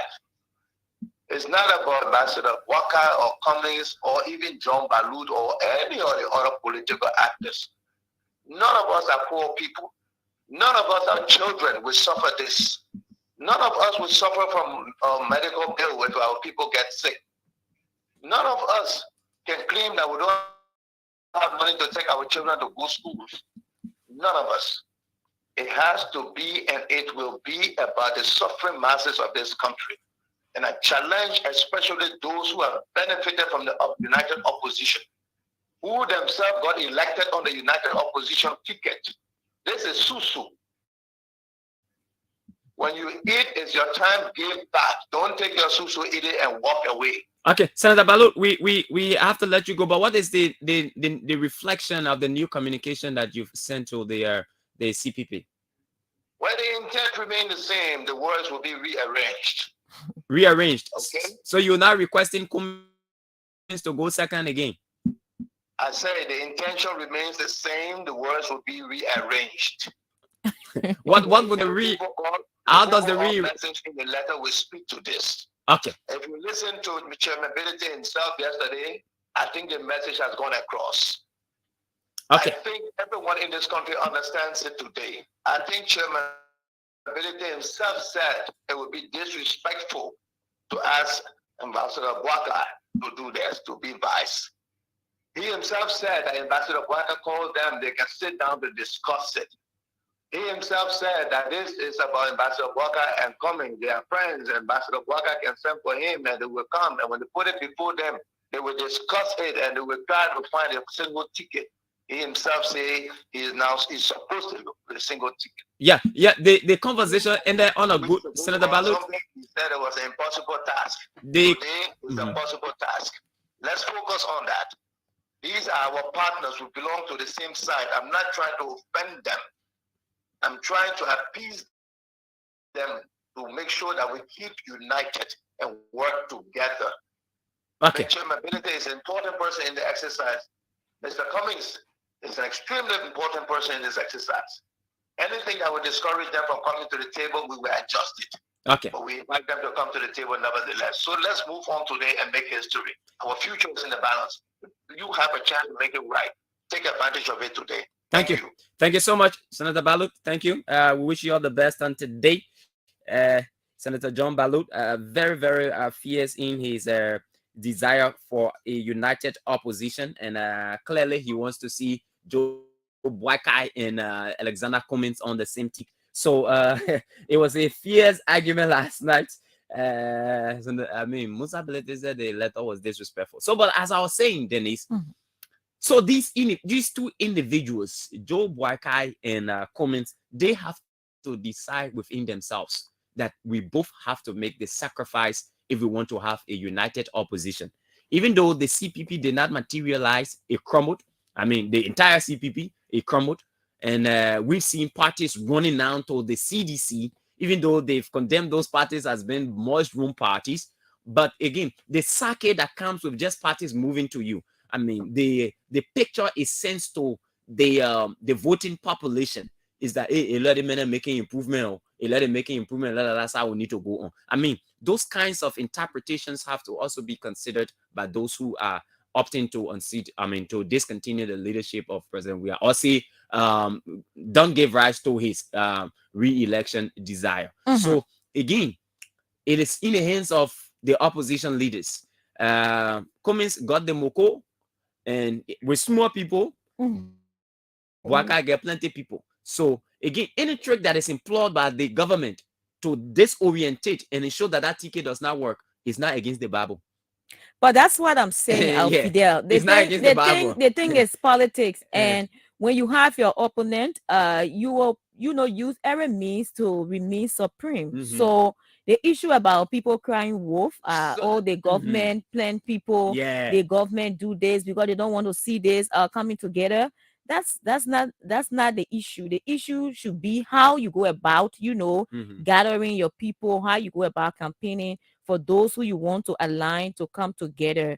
And the government also will also sometimes will blame the opposition as well. The government, the president came with, according to records, he was overwhelmingly voted for, right? Mhm. He came. The opposition as well was not, pleased with that, to see someone, coming and perhaps will continue to be the people's, choice. So they too would have played their own card as well politically, to ensure that perhaps the overwhelming victory that they came with, that there should be lapses along the way. Mhm. So the opposition as well have been also happy at times when things doesn't go in favor of the government, right? They Mhm. celebrate, and they celebrated around and say things. So the thing is about, is You like do me, that I in do politics. you. Yes, Yeah. it's like that in politics. So the other person will not sit supinely to see you coming with somebody. Perhaps they feel that that will threaten their bid, obtaining what they want to obtain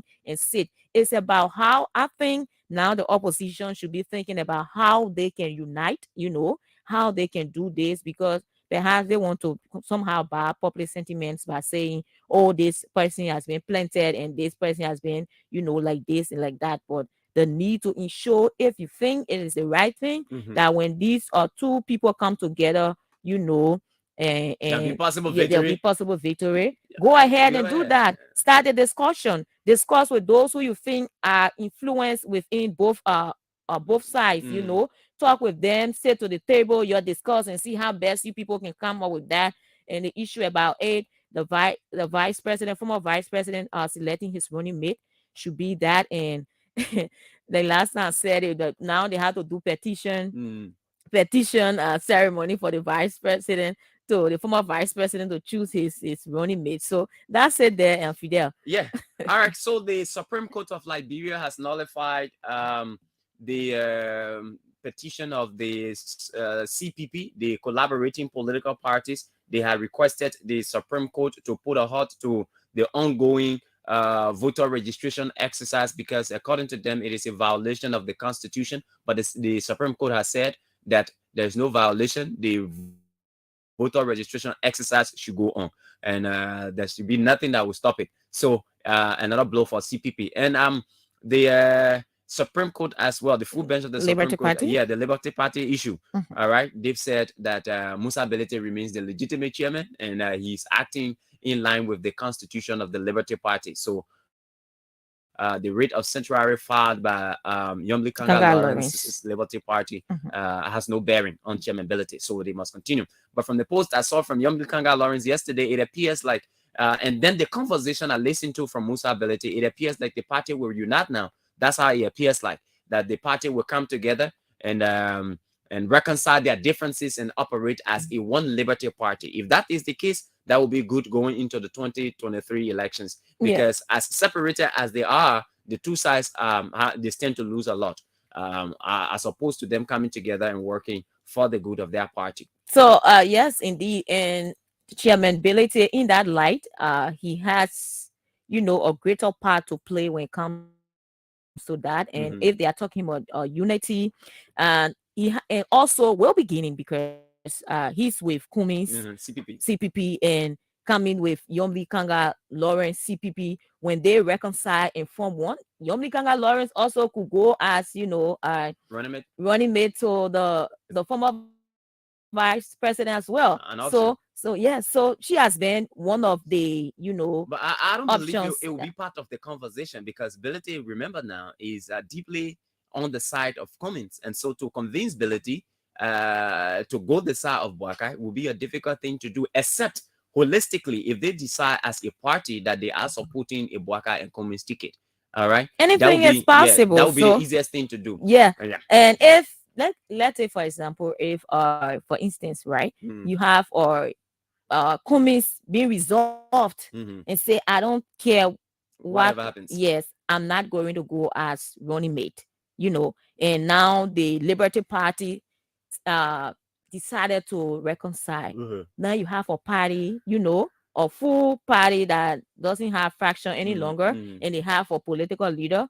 Definitely, if the political leader is favored by the former vice president and wanting to take her as the running mate, then they stand a chance. Then now is the chairman against his party and another party. So I think in the spirit of reconciliation, he might side with his party and say, okay, since I Alexander Cummings is still, insisting that he cannot go as running mate, so I can go with my party. So they still gain in this whole political issue. Let's see what happens. So let's see what happens. But again, all of these are political permutations, and the all analysis based on what we know, the information that we have available to us, and so it's not that law and gospel we're talking. We're just weighing different options. Okay, the phone lines are open on 0-777-105-100, 0-555-105-100. Do you see a united opposition? Is that a possibility? Could Ibwaka Cummings be on the same ticket at the October polls? What is your reading of things? Will Yomli Kanga Lawrence, if united with the full Liberty Party, also be an option for Alexander Cummings? Because Yomli Kanga Lawrence and Alexander Cummings could be a pairing. All right. Alexander Cummings and Jeremiah Kun could be a pairing. All right. Alexander Cummings and Bwaka could be a pairing.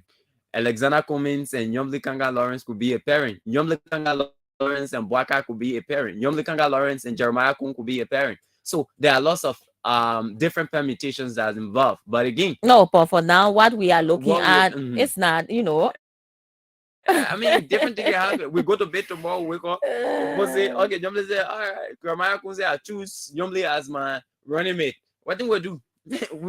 But the most likely is former vice president in Jeremiah Kun, former vice president in Alexander Cummings, Alexander Cummings and Jeremiah Kun, Alexander Cummings and Yomli Kanga Lawrence. Where are you coming from with that this morning? Well, I think because of this whole reconciliation thing that's going on in the Liberty Party, you can second guess what could happen. But again, what I think the ticket Liberian people are looking forward for right now, the whole country will go into a frenzy, is Joe Boakai and Alexander Cummings. And for one major reason, because they complement one another. They complement each other. They complement each other. What am I saying this? Boakai has a majority of the voting population, courtesy, I mean, in the opposition black now. He commands a lot of people in terms of the voting populace, and Alexander Cummings does have the cash. Look, this election will be very expensive, Dennise. If you don't have money, forget about running for president. That one part is clear. Liberian people, I mean, whether you like it or not, there are different influences that lead them to voting people, and you have to be aware of that. So if you not get cash, that one no lying beneath. You might just put your own to go. Let's go to the phone lines now and begin taking calls on 0777-105-100, 0-555-105-100. Good morning. Yes, good morning. Good morning, my brother. Yeah, my brother, let's don't battle stop wasting time.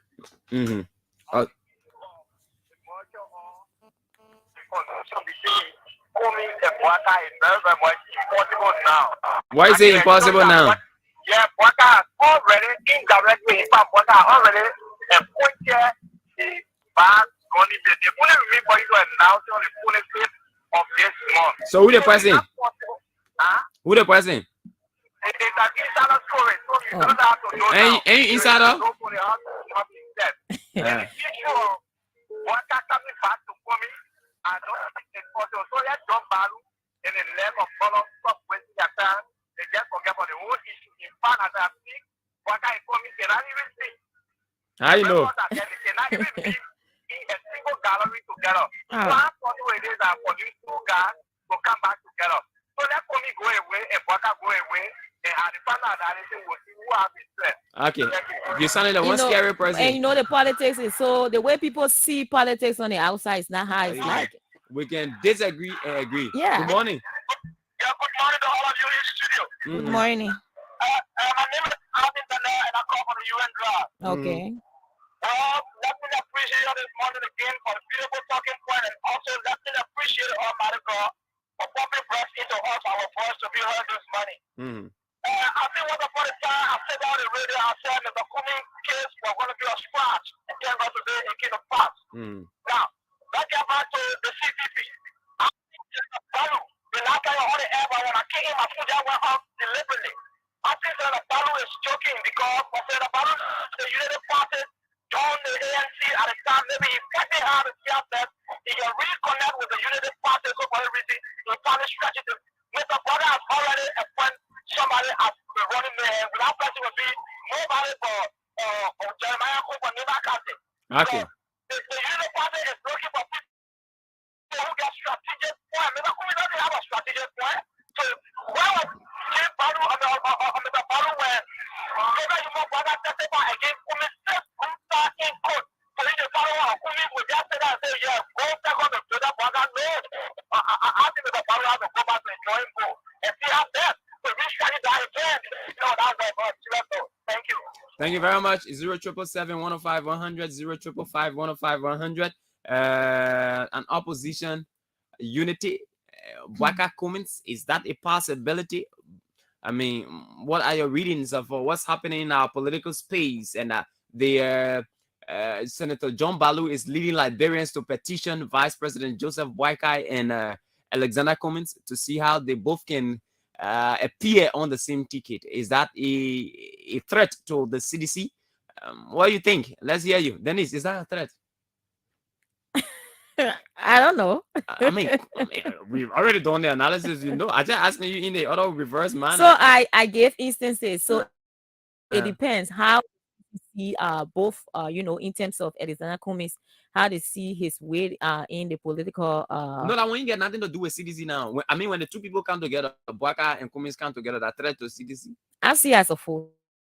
Okay, a force. Okay, she coined it in different ways. She said that she don't want to agree that threat, but she said she see that force. All right, let's go back to the phone lines. Good morning. Good morning, Fidel, and good morning to Dennise. Good morning, Davis. Yeah, David. Look, Fidel, this is politics. All options are on the table. But my ticket here is Bereti. Musa Hassan Bereti. For me, Why is scared of Bereti? I think Fidel, Musa Bereti working for a leverage. Musa Hassan Bereti is working to destabilize the CPP. You think so? Musa Hassan Bereti, yes. Musa Hassan Bereti is a sedition. Taking or leave it. At the 19th hour, you find out Musa Hassan Bereti is working for a leverage for business. You think he's working? You think he's working for the government? So, Musa Hassan Bereti, he's someone that you can't play with so easily. I know he's working to destabilize the CPP for him. That's a huge allegation. He said the man working to destabilize the CPP. Even though we've heard news of handlers of Joe Boakai and handlers of Cummins doing the bidding for Georgia, like I stated a few minutes ago, Dennise, there's been this speculation that all the noise you're hearing in the CPP is because there are certain people who behind Boakai and certain people who behind Cummins who want to see the thing work because they are giving them money. It's something that we cannot confirm. That is the news we've been hearing. Because the thing is, Dennise, why would two adults who are mature enough to handle their issues, why would they be controlled by their supporters? As a leader, you take in suggestions from others, right? But basically the decision that you make is yours. So the suggestions that you'll be taking from people is not because you have to necessarily use those suggestions, but they will serve as a guide in you making decision. Sure. So again, I find it very heartbreaking to think that these two elders are being used by external and internal influences to tear them apart as they've done over the time. I think it is both of them. Both of them desire, right, to be the way they're looking. Exactly. And it play in favor of the government. So the government, the government continue with that noise, man. What they got to do? The person enjoying it, and people in government enjoying it. People some of them who not blown on, they enjoying it by way because They know no pressure will be on it when the people divided. Yeah. Guess what? They don't first to not respond to our mess. I'm not to again. They so people, I don't know, but so many the bar woman just gotta be on it. The book when they say woman, they say bar law, and you know, everywhere you step, that disaster. We expand on it tomorrow. But anywhere you step, some people, anywhere you step, that disaster. Like we told you on Monday, we'll begin looking at the budget, the national budget, segment by segment. And we need to get a copy before the day ends. We'll get it anyway. But we need to start looking at the budget. Let's look at some of the numbers they throw around on us again.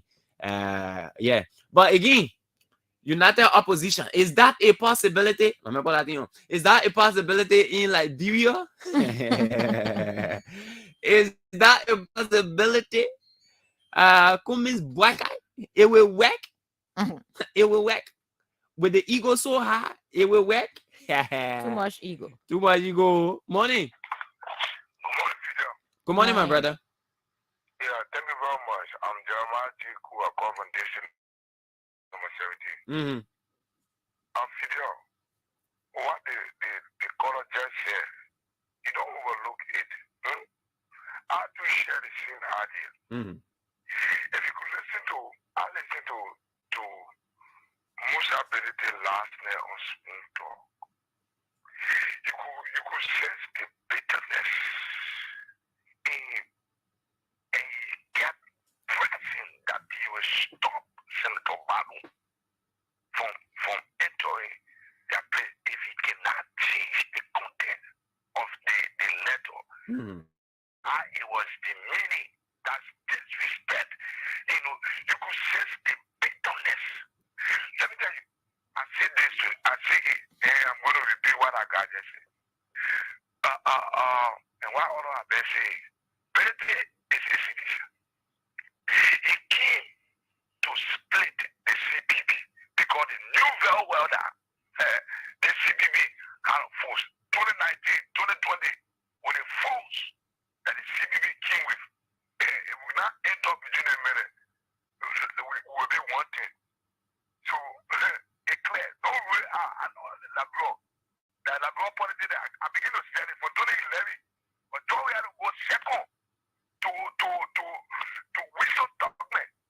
It was a clear politics that the president Mara said he could go for a second thing. It's clear. I want to say Labro politics now. I'm a young man, but I want to say it.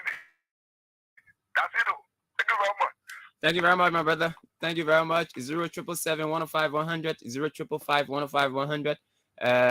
Call those numbers. Let's hear you right here on the program this morning.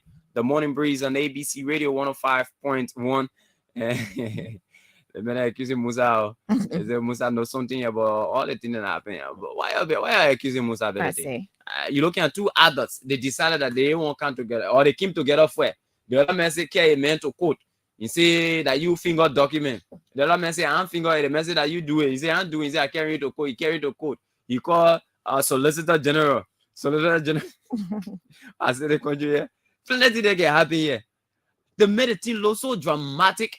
Then at the end of the day, what thing happened? The case can't answer. But the thing people were talking at the end of the day, no magnitude in anything you're carrying here. You say you're carrying it. But it was intentional, Dennise. It was very intentional. And again, people, I mean, so now the places we stay on the thing we know where we start some of them, it will real havoc in different parties. Good morning. Good morning. Eric Melvin Zulu is my name. I'm from a Concordan resident. Let's hear you, Eric. Yeah, my brother, indeed, the opposition in this country are unsophisticated. They are all political jokers. Can you imagine up to current when we have less than 7 months to election? Opposition are yet to announce their running mate. Can you imagine? And they are having 4 are posting on their listing thinking about who to select. Then we talking about people coming together to go and petition Kumi and Boaka to unite. The issue of Kumi and Boaka unity is belated. That thing is very, very much impossible. In fact, Kumi got people enlisted to run on a ticket as representative and senator. Let one Boaka. So if those people unite, it means that it will derail the mention of an individual on a various ticket. It means that come here, Boka will have to carry single person in each county. So it's not possible that it shouldn't be rooted out. So Joria continue. Yes, Joria enjoy the confidence of we the Liberian people. If I am here for Lima County, I went to my country in recent and saw the level of unprecedented development. Okay. Okay. Because in Lima County, so I think it's a boost for George Weah. Lima County, they're going to vote for George Weah, including me and my entire I like how the man speaking for everybody. We the Liberian people. Let us speak for one another. Let's take this person. Good morning. Good morning, my brother. Good morning. Yeah.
Okay.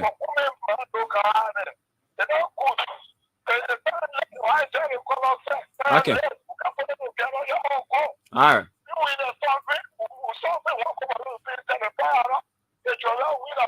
All right.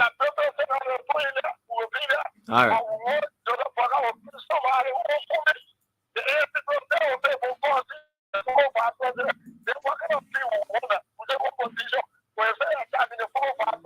Okay.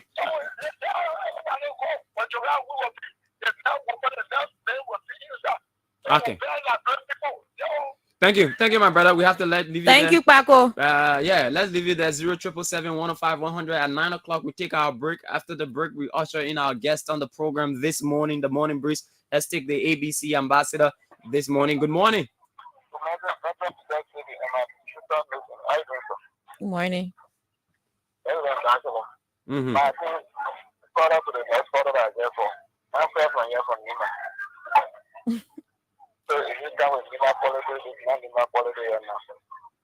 Oh, but the man told you, yeah, but told you, leave him, man.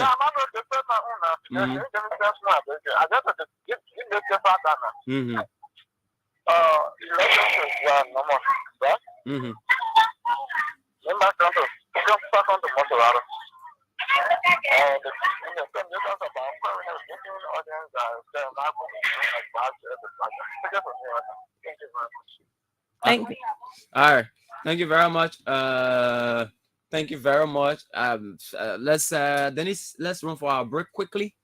Yes, before we go for the break, on yesterday, following the resignation of several officials as per their quest to contest the president nominated made nomination the Water and Sewer Corporation and also the PPCC. And we saw the name, the nomination of former Grand Jide County Senator Alfonso Gay as the managing director of the Liberia Water and Sewer Corporation. So there are other names that came up. So these are things that we will talk about. We will talk about that as well. So I think Alfonso Gay used to be managing director of the National Port Authority as well. All right, but there are several names that have been there are several nominations here by the president. And let's take our break. We'll come back. Obviously, we'll take our guest on the program this morning. This is the Morning Breeze on ABC Radio 105.1.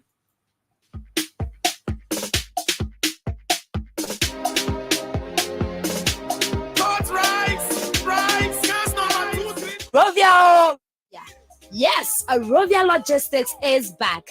Have you been looking for a one-stop shop to rent and hire machineries of all types? Look no further. Rovia Logistics Incorporated is the answer. Rovia Logistics has wide range of machines like dump trucks to haul your sand, red dite, crush rocks, and border rocks. As for your construction needs, do not worry. Rovia Logistics have all sizes of yellow machines to meet your desire.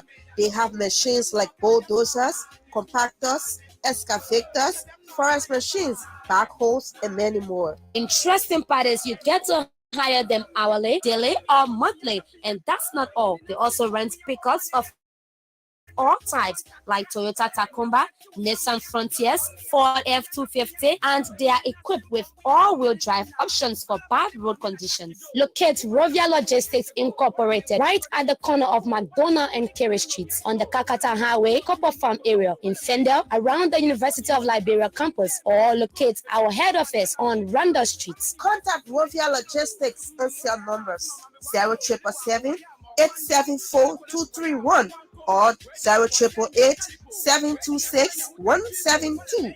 You can also email them on rovialib@gmail.com. Better still, WhatsApp Rovia Logistics on 0777-874-231 or message them on Facebook, Rovia Logistics Incorporated. Rush now for quality services at affordable prices.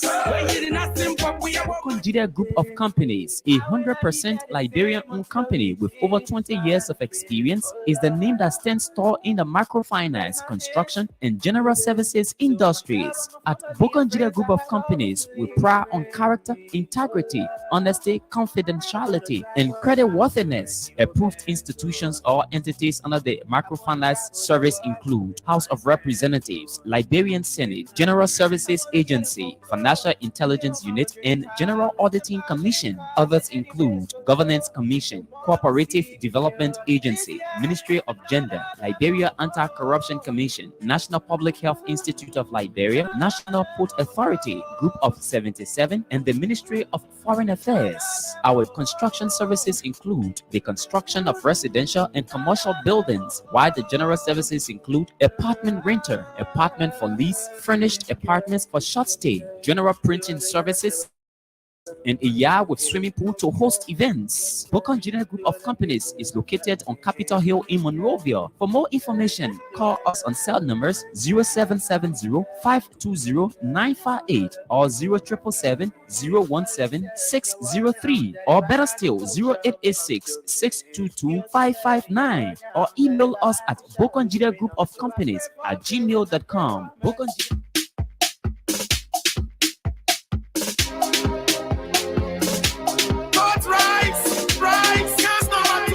Gifty, where did you get the bricks you used to build your house? See how strong the bricks look. I got them from Rovia Bricks. Do not tell me you have not heard about Rovia Bricks. You mean they are located in Liberia? Yes, Angie. Rovia Bricks is a division of Rovia Logistics Incorporated, and they offer a variety of concrete products for all your construction needs. They have 6, 7, 8, and 4 inches blocks. That's not all. Tell me more. Rovia Bricks have covers for roads and well, cornerstones, Colombo blocks, yard tiles, sand, be it smooth, rough, and mixed. They even have red dite for land filling and crush rocks of all sizes. How can I get to them? You can locate Rovia Bricks right at the corner of McDonough and Carey Streets on the Kakata Highway, Copper Farm area in Fidel, around the University of Liberia campus, or locate our head office on Randall Streets. Call Rovia Bricks on 0777-874-231 or 0888-726-172. Email them on rovialib@gmail.com. Better still, WhatsApp them on 0777-874-231 or Facebook, Rovia Logistics Incorporated. I'm calling them right now for that man's swampy land. No time to waste. My ticket is it.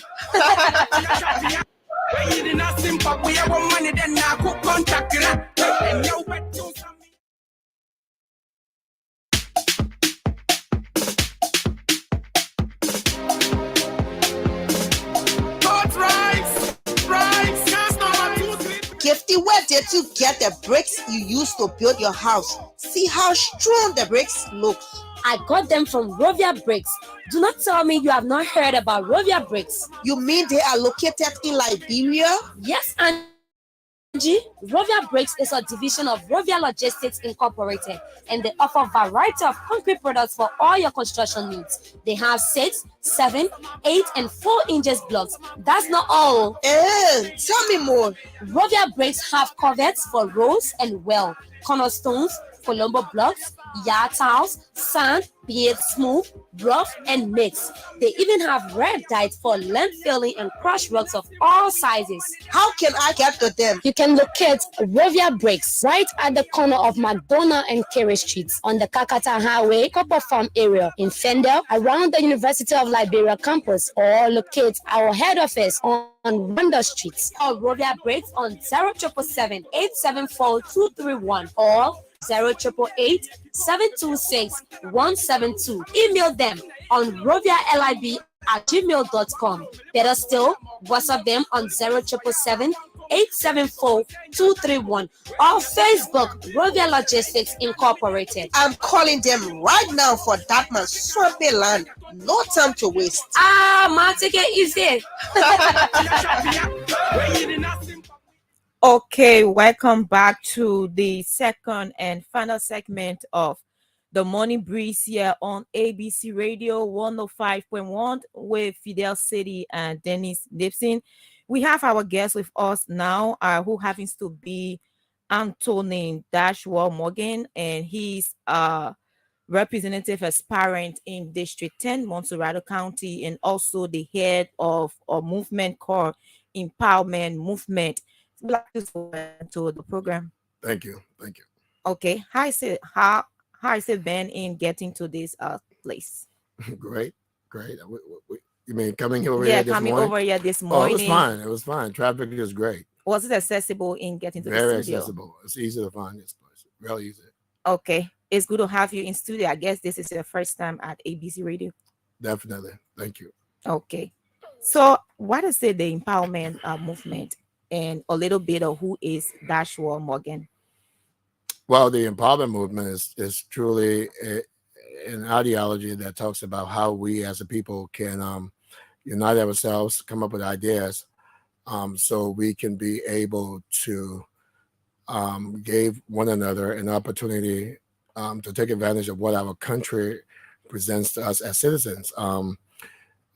We continue to think about wanting to be great without talking about ourselves. What can we do for ourselves that will benefit our country? So what we're trying to do is get into the minds of people to make them to understand that it's all about yourself. The decision begins with you. If you can empower yourself, if you can create ideas and work towards those ideas, then we can build our country together. So that's what it is. For me, my name, like you said, my name is A. Morgan, and I am definitely running I'm an aspirant for District 10 representative. I'm married, have 4 kids, all out of college. And please, nobody ask me why my kids are in the States. They're grown people. They can go wherever they want. So I can't make them do what they don't want to do. And so pretty much that's what it is. I'm not a stranger to my own country. I've lived in District 10 for over 50 years. I know District 10 very well. And so truly that's what it is. Okay. And you talk about the empowerment movement, getting to, make the people to believe in themselves. What is it? What are you involved with?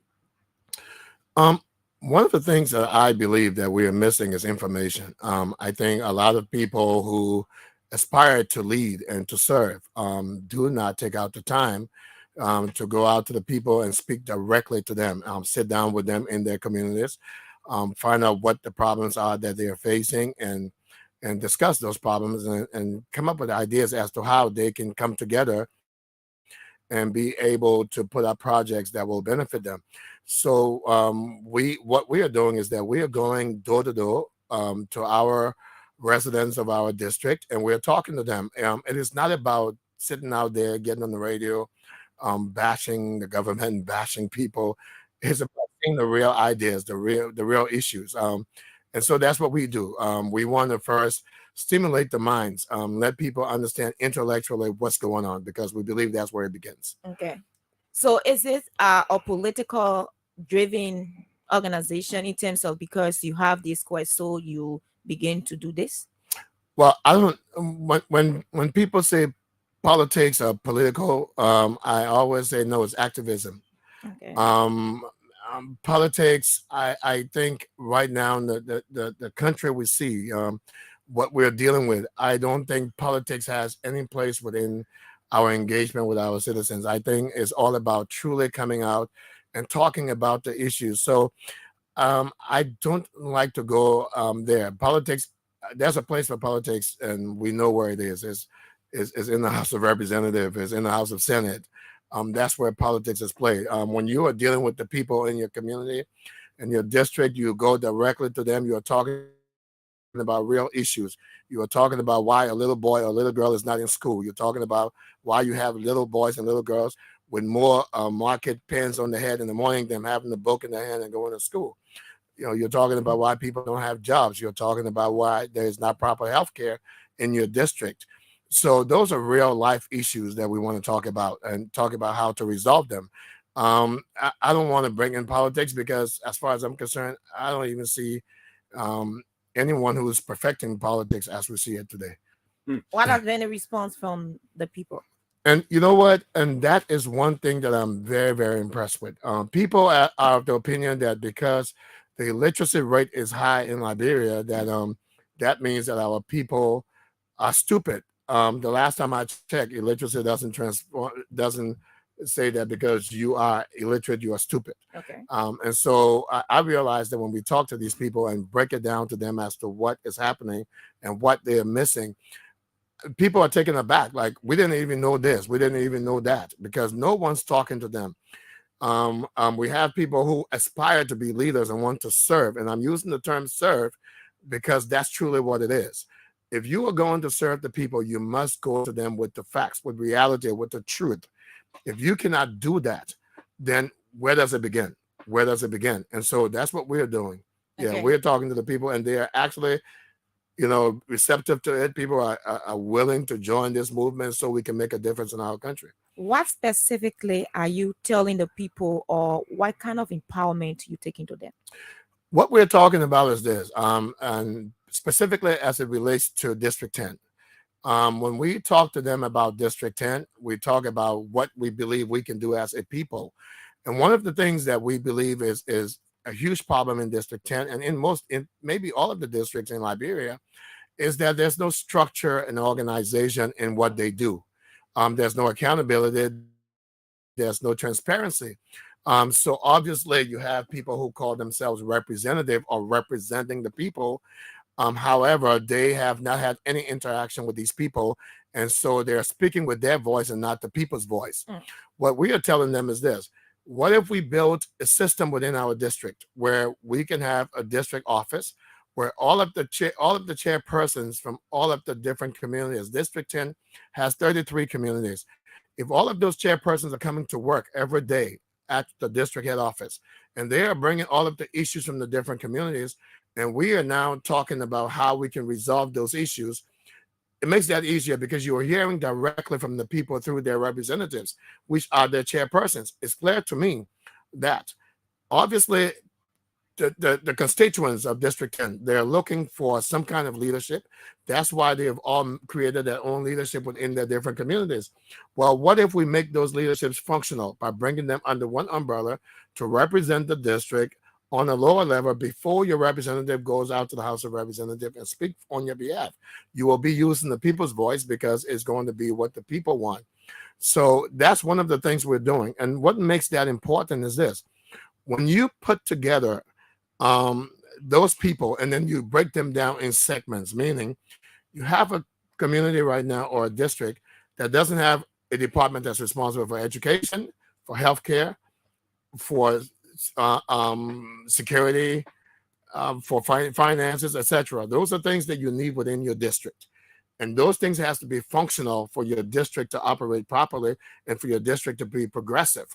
So, for example, we just had the national budget come out. Great. We all know that. We also have people paying taxes in District 10. Well, most people in District 10 will not be able to tell you where those funds are going. If the government allocated funds within the national budget that's coming to District 10, no one knows where those funds are going. No one knows we received those funds. When people pay taxes in District 10, no one knows how those taxes are benefiting District 10. However, if you had a department, financial department that was responsible for that, that department will be able to talk to the people who are responsible to make sure that we get the funding that's coming through the government and coming through the taxes that we collect in our district, and those monies can actually benefit the district. To me, what that's going to do is going to give us something to sink our teeth in order for us to move forward with doing projects and other things that's necessary for the people.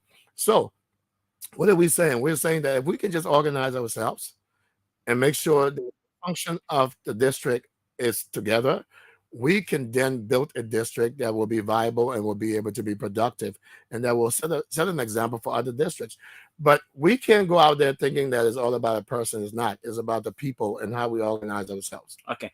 Now, it appears to me that you have a clear idea how you want to structure the district. It means you've interacted with the people while you were doing all of your engagements. What are they telling? What are the specific problems that they have in the district for which you want to come in as their representative? Awesome. It's education. Education. It's education. And something, I did something on Tuesday. Okay.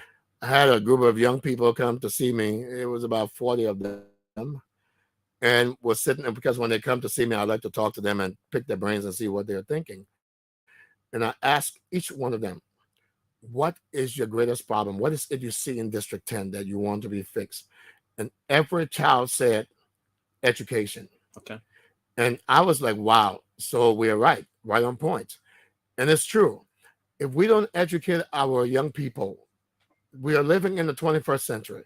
In this country today, the average child has never touched a tablet or a laptop. We are living in a technological age. 10, 15 years from now, our leadership will not be able to do business with other countries if we are not technologically savvy. We're taking this for a joke. People are graduating from high school in our country that cannot even read and write properly. No one wants to talk about these things. This is about our future. It is about our country. It's about our children. We must be able to restructure this country and our education system where it's better than what we went through and what we did, because that's the world. The world is moving blazing speed when it comes to education and technology. Liberia is at a turtle pace. Nothing is being done. And we cannot see these brilliant young people that have gifts die, go to the grave with their gifts left within them. So we want to be able to actually work towards that. That's the key to it. We want our children to get educated, and the adults as well. That's what they're talking about. We want our children to go to school. We want our children to go to school. We must do something about it. We must do something about it, because we cannot continue to sit along and our young people, there's no future for them. Okay. Aside from education, what else? What else in the district that we're looking at? Healthcare. Okay. Healthcare is another thing. And these are things that can be done. It's amazing how people think that, oh, that's too far-fetched. No, it's not. First of all, we have over 150,000 people in District 10 unofficially.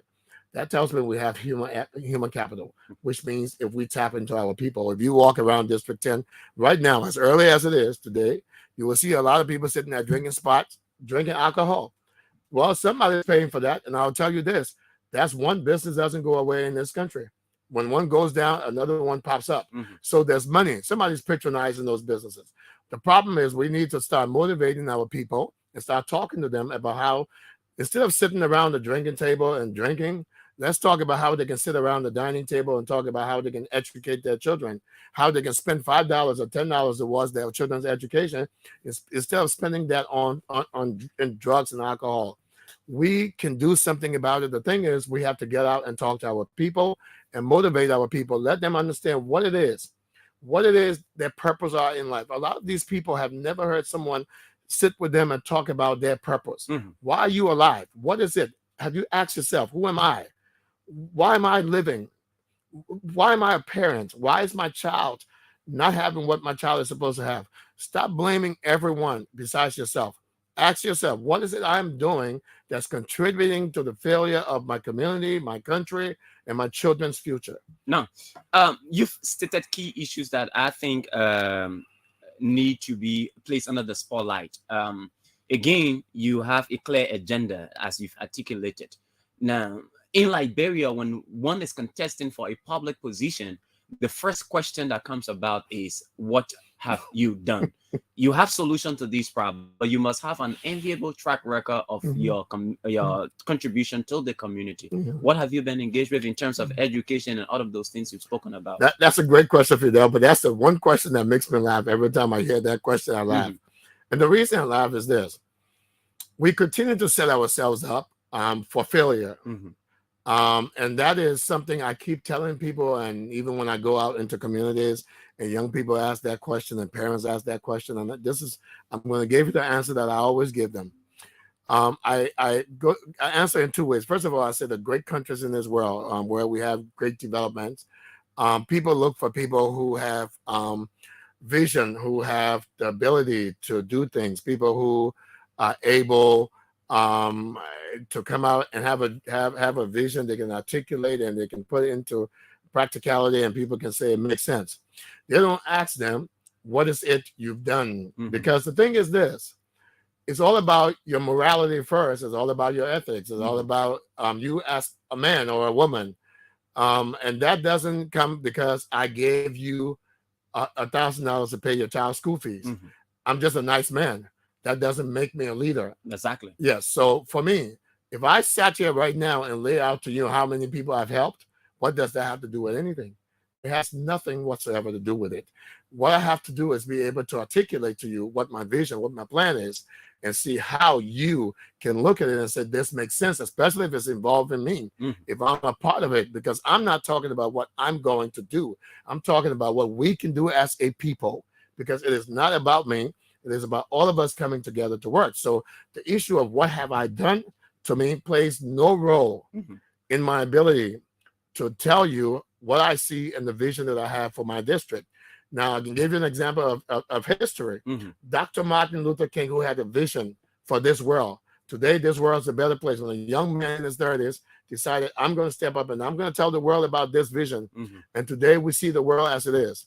Okay, we have Nelson Mandela, who had a vision, had a dream for his country. He didn't give anybody anything. All he did was, I'm going to go out there, I'm going to do activism. I'm going to get people to understand this that I'm talking about, that I'm thinking about. And I'm going to see if they follow what's going to happen. And that's what happened. That's why we see South Africa the way it is. You look at Ghana with Kwame Nkrumah. In fact, we can even put Sekou into that.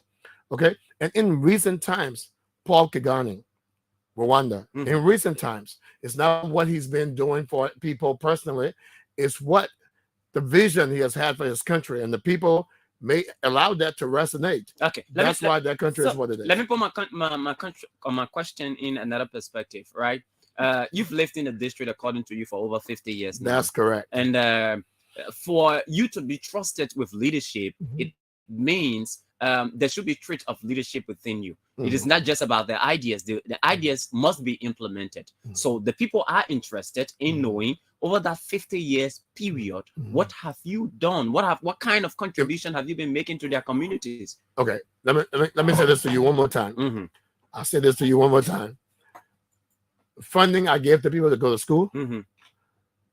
Clothes I buy for people to wear. Food I give to people to eat. Has nothing to do with it. One more time. Because let me tell you, community development, community initiative. Now let me give you this. Let me give you this.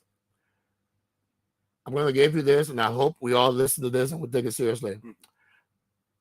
If you look at Liberia within the last 18 years, every representative will tell you, oh, I built that hand pump.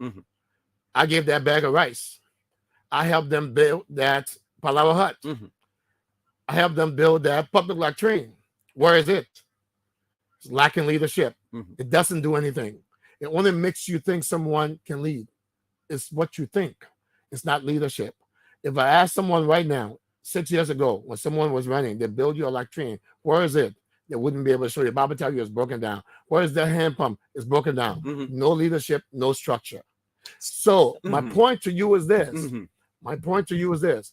I can tell you what I've done in terms of my own personal life, in terms of business, and how well I've done it. But guess what?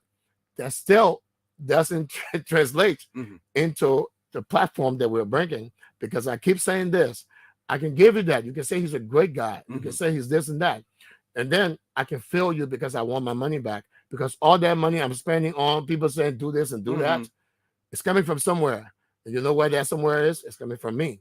So with that question, we have a different society. You cannot compare how people, elect leaders in the United States as to how they elect leaders in Liberia. So with that scenario, we see over the time, people are moved by what they see, what people do, in terms of those who are aspiring for public positions. So that's why we're asking, do you think that it is working, that the people in District 10, are buying the idea that you are just coming with that, platform, and you are not being engaging with them in terms of development? They want to see perhaps you carry on some project and all of that. Do you think it can work without those things in District 10? And I say this, because something has been done a certain way, that doesn't make it right. In fact, if you look at the country as a whole, that's why we failed.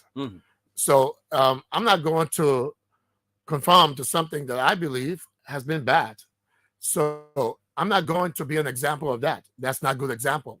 In fact, I will tell you, we continue to do that, and Liberia is doomed. Because first of all, I will say this. Most of the people who take their money and tell you that, oh, it's their money, look at their track record before they became government officials or got some kind of big contract from something under the table, and tell me, what did they do with their own funding? They never had the money to even do it. They only took government's money and they turned that money and used it against their people to suppress their people. As we speak here today, there is not one development within District 10 specifically that has to do with anyone who ran this district over the last 18 years. So they did what you guys said they did. If that's what it is, well, what's the translation? What have we benefited from it? So we're now saying, let's get away from the materialistic aspect of it. Let's go to the intellectual side of it, letting people understand how it's supposed to be done, putting the plan in place, working the plan, and see if it's going to give us the results we're looking for. You cannot continue to operate without plans. We have no plans for our people, and that's why our people continue to suffer. Let's talk about why the little boy or little girl doesn't have a pair of shoes. It has nothing to do with the fact that I built or I didn't build a public latrine, or I didn't build a hand pump or whatever. Okay, it has nothing to do with that. Okay, it has to do with absolute failure in leadership and service. Okay, now let's go strictly to the real deep political issues. How do you see the leadership of Representative Yeke Koluba, the current lawmaker? It's an absolute failure. I mean, there's not anything for anyone to even second guess. It's Failure absolute in what failure. context? In every way. In every way. Let's go to the specifics.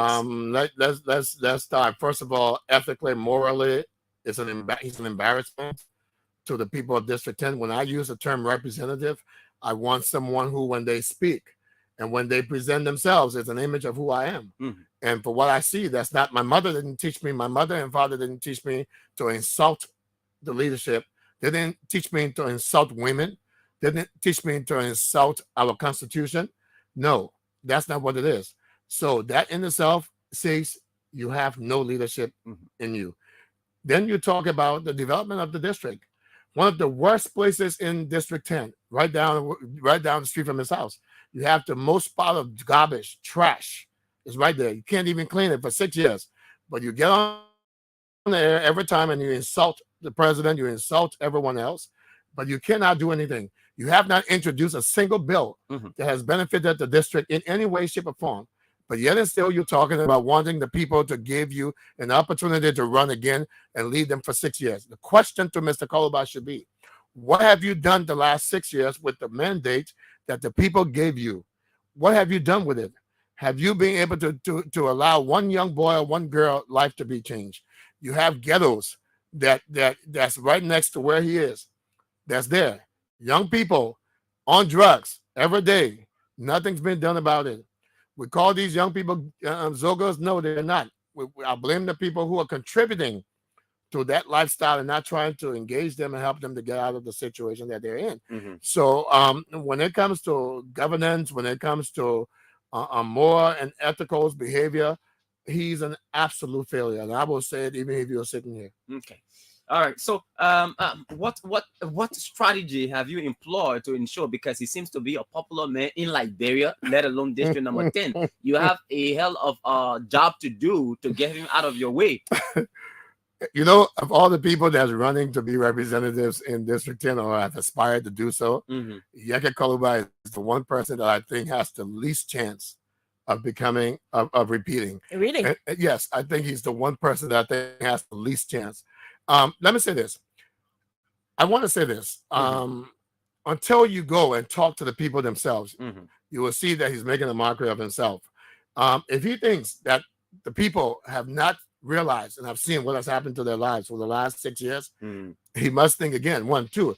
If he thinks that the people of District 10 will allow him to truck people in like you said he's been doing, well, we'll see how that's going to what that's going to translate into. We know what we've been doing. We know what we've been watching. We know what we know. And I Are you said this. saying he's chucked people into the district? Oh, I personally engaged him on that. We talked about it. I asked him. I called him directly and asked him about it. He told me, well, then take me to court. That's what he said. He said, if you want me to stop, then take me to court. Listen to the answer. If you want me to stop, take me to court.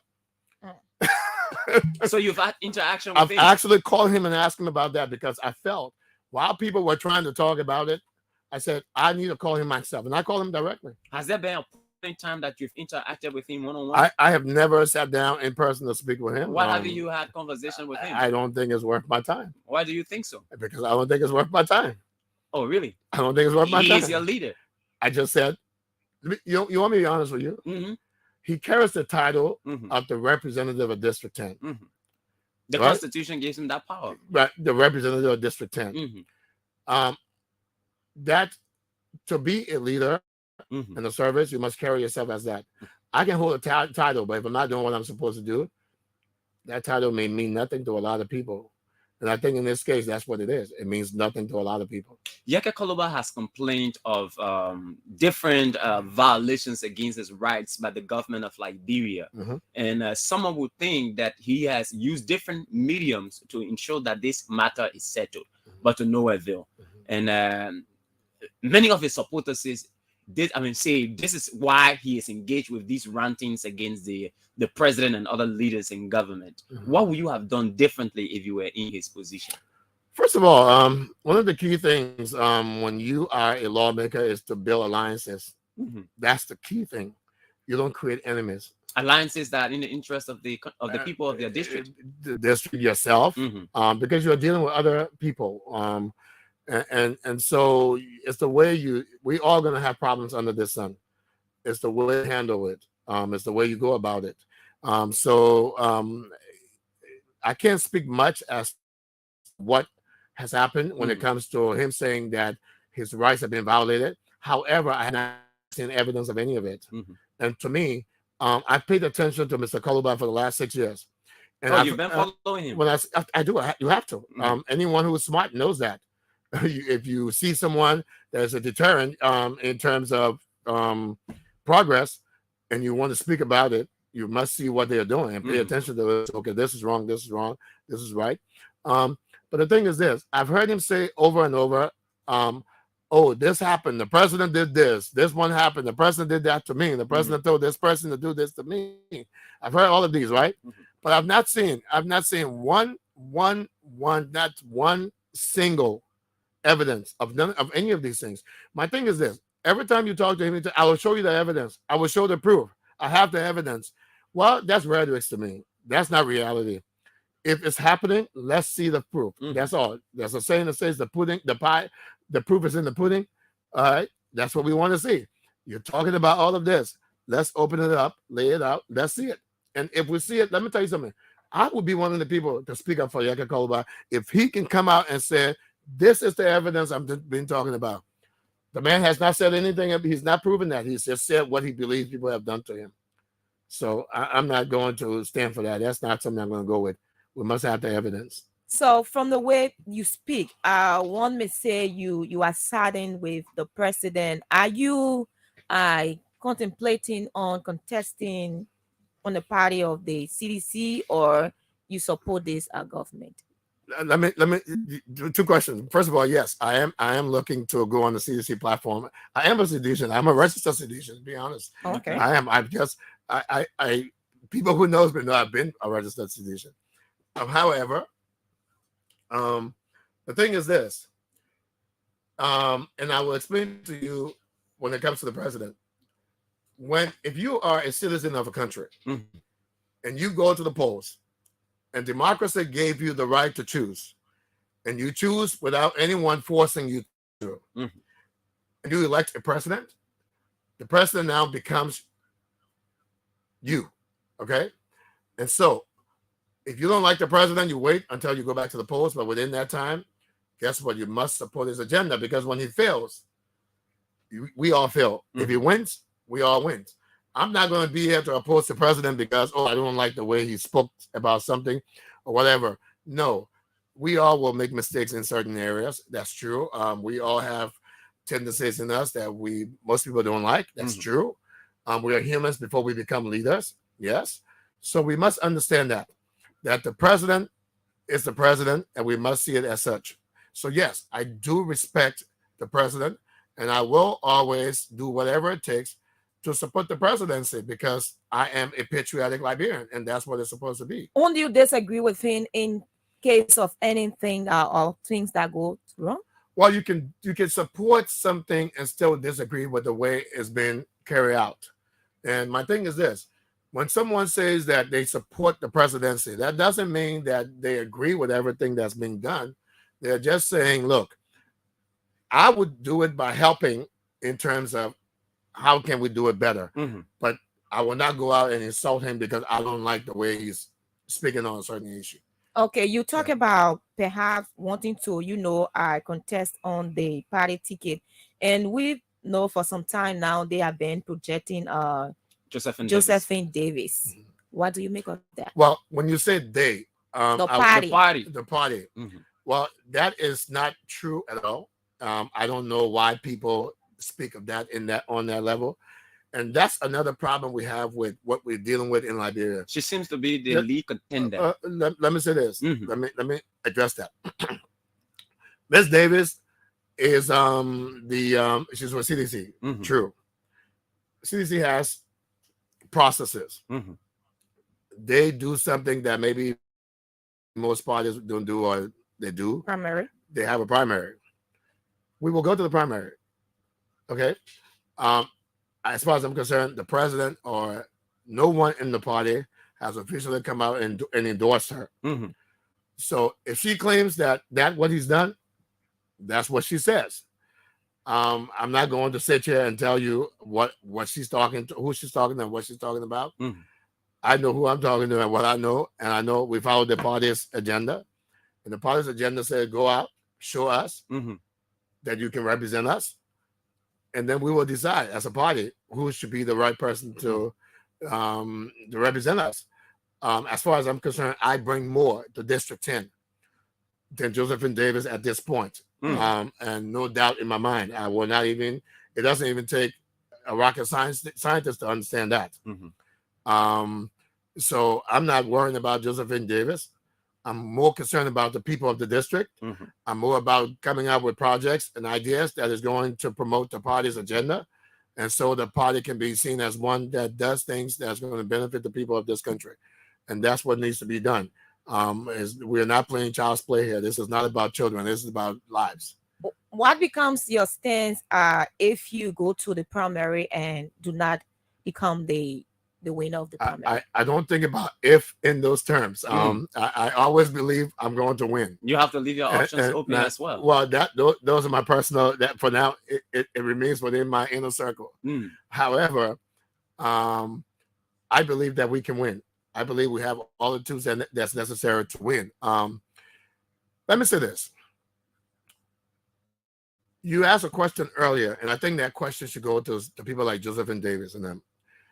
When the people, or when the government, or when the leadership has given you an opportunity to serve, and you have not carried out that service the way you should. And then you are now saying, without any pressure, that I don't want this job. I don't like this job. I want to lead my people now. I want to go to District 10. The question you asked me earlier, that's the question should be posed to her. What are you bringing? What did you do at the last job that we gave you that nobody kicked you out of? That you decided to walk away from? What did you do there that made District 10 better?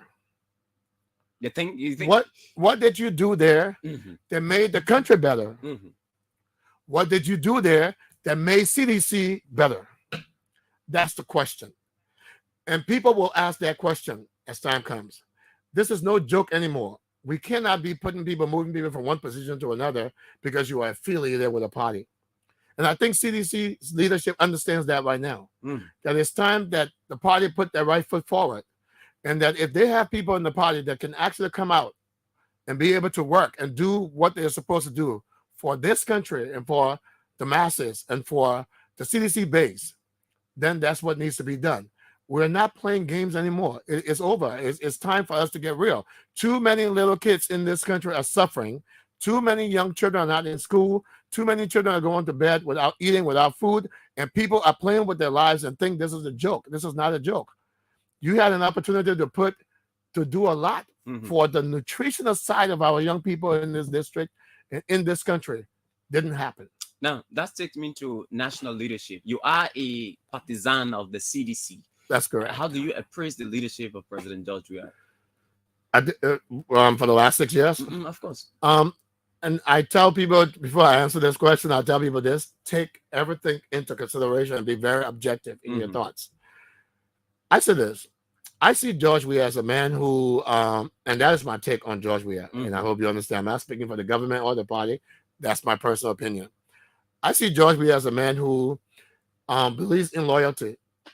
And I believe that when he took over as the head of this country, he brought in people that he believed that came to the ball with him, that fought on the road with him. And he believed that if you were there with me when we were fighting, we were going to dance together. And I believe that some of these people did not do what they were supposed to do. And so it shined a negative light on him. Well, that was a decision he made because he wanted to be loyal no matter what. And so I tell people this all the time, that yes, he may have his faults with certain things, but there are people who were supposed to do certain things that he gave positions to that didn't do a good job at it. And so it's making people are now questioning his ability to lead. But I also ask this question. When there was gunfire in Liberia, when people were in camps around Africa, why nobody questioned George Weah's leadership when he was going there and helping people and making sure that people had food to eat and had an opportunity to live? Why is it that no one questioned that? Why are we not questioning him when the same man that we saw and said he's good for this country? Why aren't we asking the people that he brought on board and said, let's do this together? Why aren't we asking them why you didn't do your job? And so, as far as I'm concerned, George Weah has done the best he can do with what he had, with the decisions that he had to make from the beginning. And I believe he's learned. And I believe that this second term, I believe we'll see a different George Weah. I really believe it. I mean, I have not spoken with him. George Weah, I don't know him personally. People think I know him personally. I have not sat down with George Weah at all, at no time. But I will say this to you. I believe from everything I'm paying attention to, that this second term, I think he's going to look more towards people that are more than capable of doing the jobs so he can have a legacy, because I believe that he will leave a legacy that this country will be able to build on.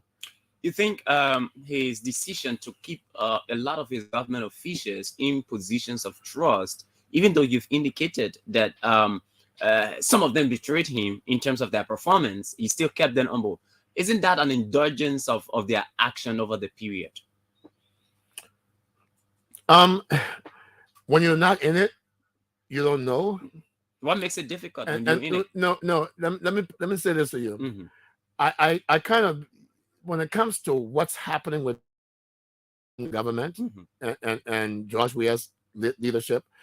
I speak on it with a limited mindset because the thing about government or leadership, there are things that happens. There are things that we do. We go to bed with some people. We wake up with some people, you know. And if you understand what I mean, I don't mean, you know what I mean by that. Yes. Before people say, oh, you say people sleep with one another. That's not what I meant. Okay. But I'm saying, so there are intricate parts of these things that we don't understand. And to just indict a person without knowing the inside of what's happening is not right. It's not fair. Let me tell you what I think. I think George Weah has been the one president that we've had in this country that has been scrutinized unfairly. I'm being honest about it. I don't think it's fair the way that people critique him for every single thing. For every single thing. If George Weah drives in national leadership, every single thing they critique him for. And you know what? We do it in life, but we have to do it, realize that even in government, we must pay attention. The things you speak, you will get. We need to start applauding him for the things that he's done that's good for our country. And we need to just stop saying everything about what he's doing is bad, everything about what he's doing is not good for our country.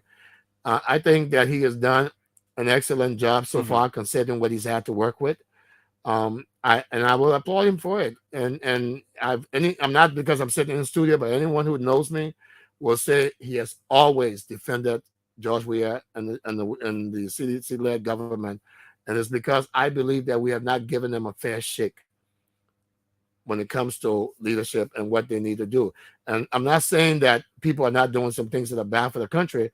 I'm just saying the way we deal with it is wrong. Okay. Yes. So he's Anthony Dashworth Morgan. He's a representative aspirant in District Number 10, Montserrat County. He's our guest on the last segment of the show this morning. Let's go to the phone lines and 0777 105 100. 0555 105 100. He says Representative Yeke Koluba is not ably representing the people of District Number 10. He's a failure. He's a flunky, and he is ready to. He's ready. He's ready to lead the people of District Number 10.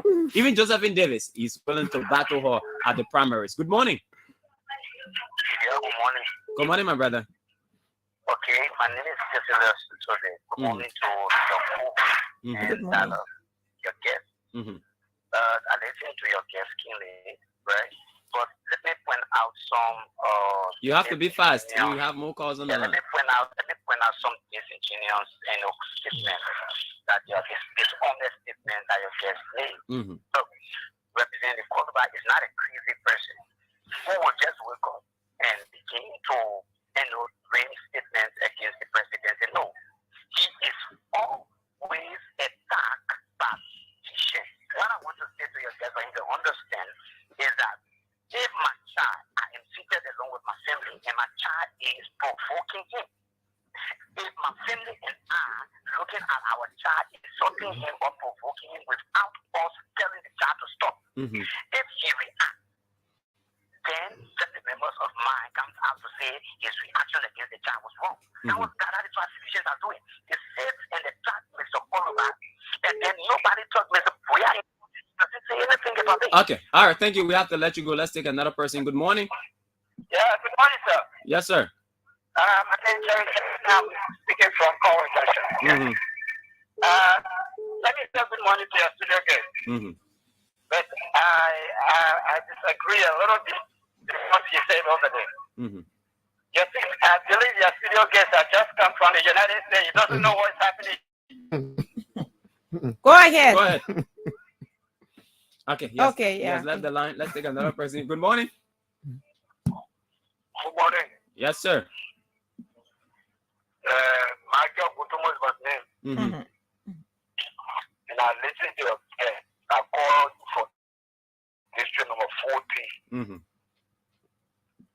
The brother in studio there, your guest in studio, should be scared of the day school year. You will look up, men like Conor who do a fight today, the we administration, they are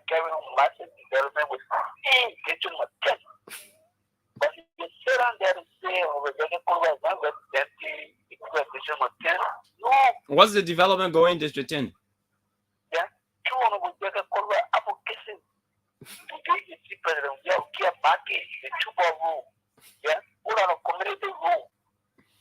To be developed by the administration just because they want to say, oh, you can call that also they want to convince the people that in fact you can call that interest and the government abroad, so the CDC put on this person and the person has to go for.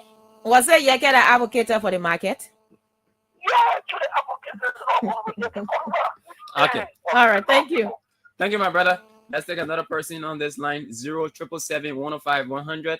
077-105-100. Yeah, go ahead, Ambassador. Your background is noisy.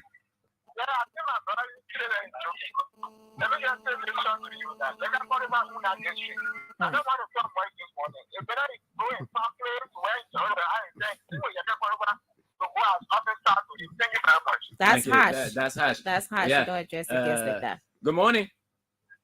Good morning, Fidel and Sis Dennise. Good morning. Good morning to your guests. Mm-hmm. Listen to your guests, I think he's making a mistake. I think we elected this president to do a specific. We elected the president to create an even environment for we as citizens. So we're blaming for every single thing in this country. We never elected any appointed official. It is the president we elected to create an even environment for us. We elected a president that cannot speak on issues that confront you or argue the boo around you. Then you expect all to sit and do what? I think Fidel, for me, I'm disappointed. I mean, after the RS report, I'm disappointed in those senators who representatives. Those that we can elect to go represent all that, I'm disappointed in them. Those that go in there, they cannot even attend plenary sitting. So they cannot even speak on issues that confront with the doing. They can even, Fidel, I'm disappointed except elected officials go in there and proving beyond unreasonable doubt, but I'm disappointed in them. Thank you. Okay, thank you so much. 077-105-100, 055-105-100 are the numbers to call to be a part of the program this morning. Anthony Dashwell Morgan is representative aspirant in district number 10, and he's our guest on the program this morning. You want to respond to the ones who've already called? Yeah. Why are you laughing? It's comical, and I see why we continue to suffer in our country, and we blame others and not ourselves, because we're not ready to truly say, look at ourselves in the mirror and say, is this true? Is this a lie? We think that this is a joke. I was hoping the guy that said, that man just came from America. It was so funny to me because I'm probably more Liberian than he is. I'm gonna put it that way. Why do you say so? because if you said that, then it says that I'm more Liberian than he is. Just to think that. But I would like to say to those who think that I'm coming from America, no. I will tell you this: I've been in this country all my life, and I continue to be in this country. Yes, I've traveled abroad, but since 2008, I've been in this country at least 8 months a year, every single year. So. Not because I haven't been talking about politics, but I've been here and I know what's happening in Liberia.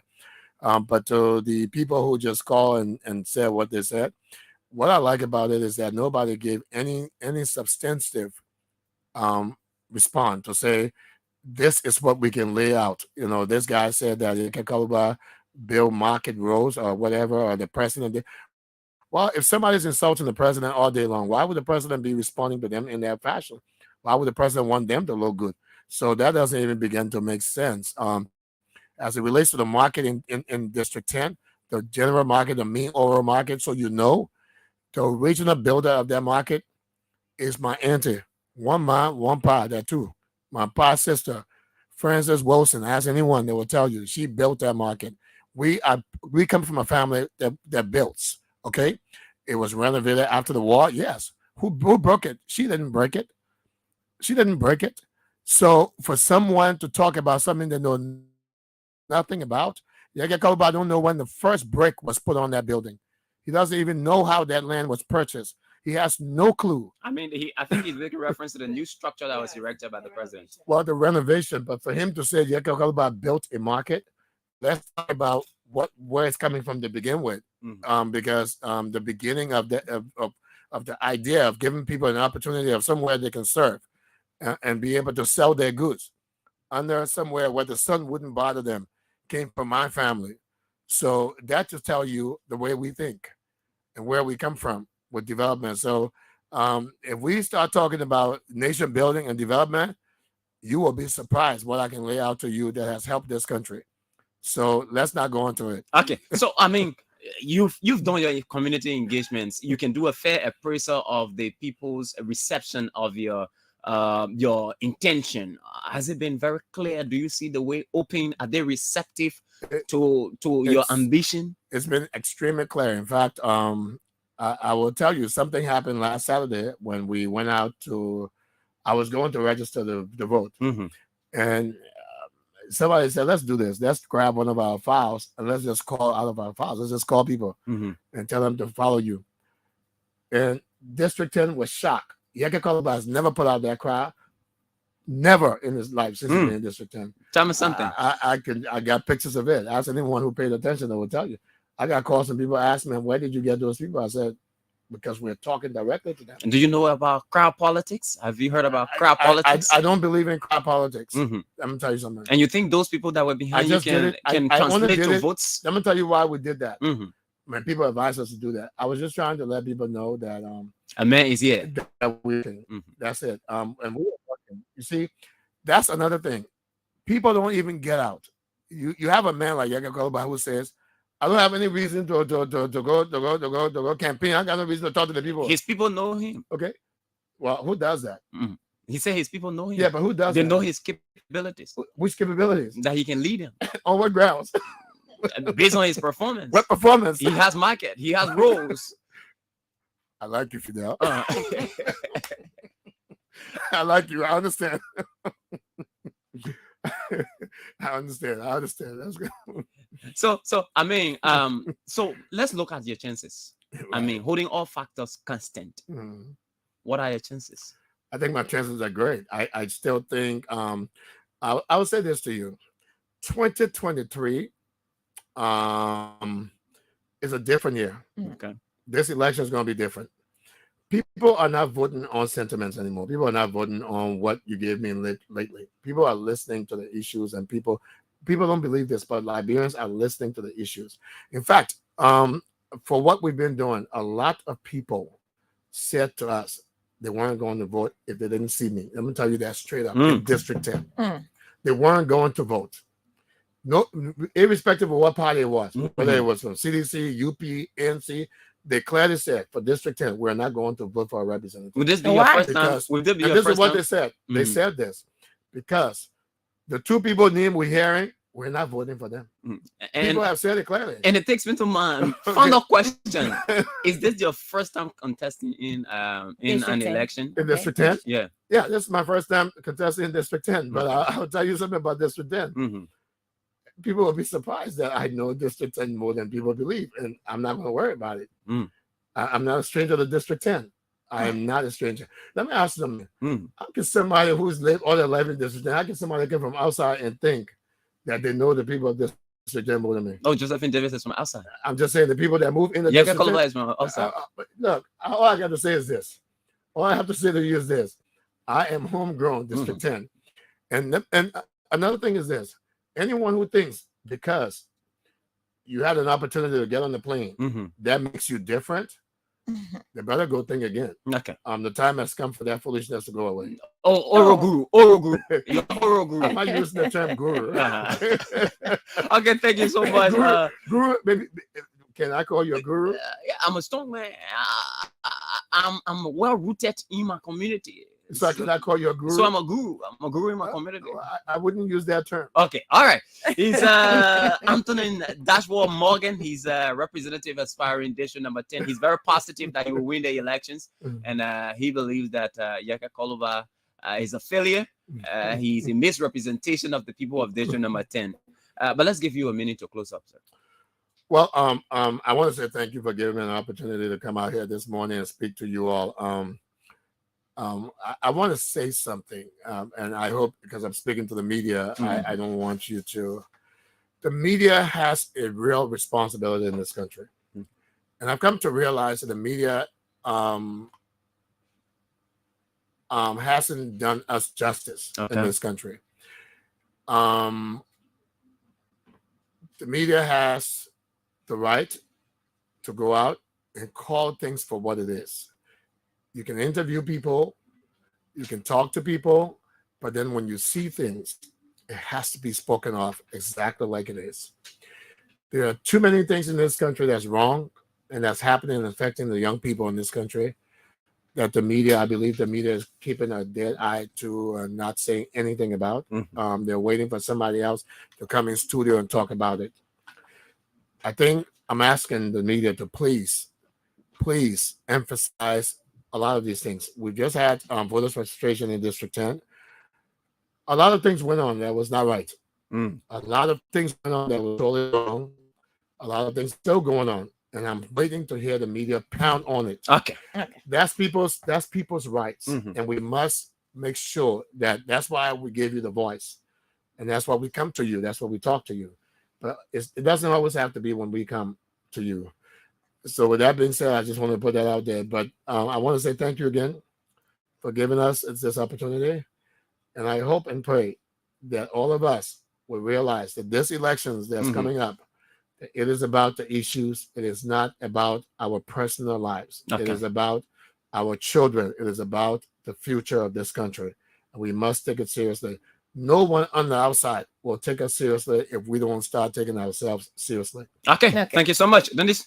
Thank you so much. I think we can call it a day of Fidel. Okay, folks, that's how we enter this Tomorrow presentation. we'll be here, right? Of course, we'll be here tomorrow, There's even though no it is holiday. let us see what kind of holiday National tomorrow? Fast and Prayer. Fast and Prayer Day. Dennise doesn't fast. I don't fast. I And, do. Oh, you do? I'm a strong Christian. Okay. Well, I'm a stronger Christian.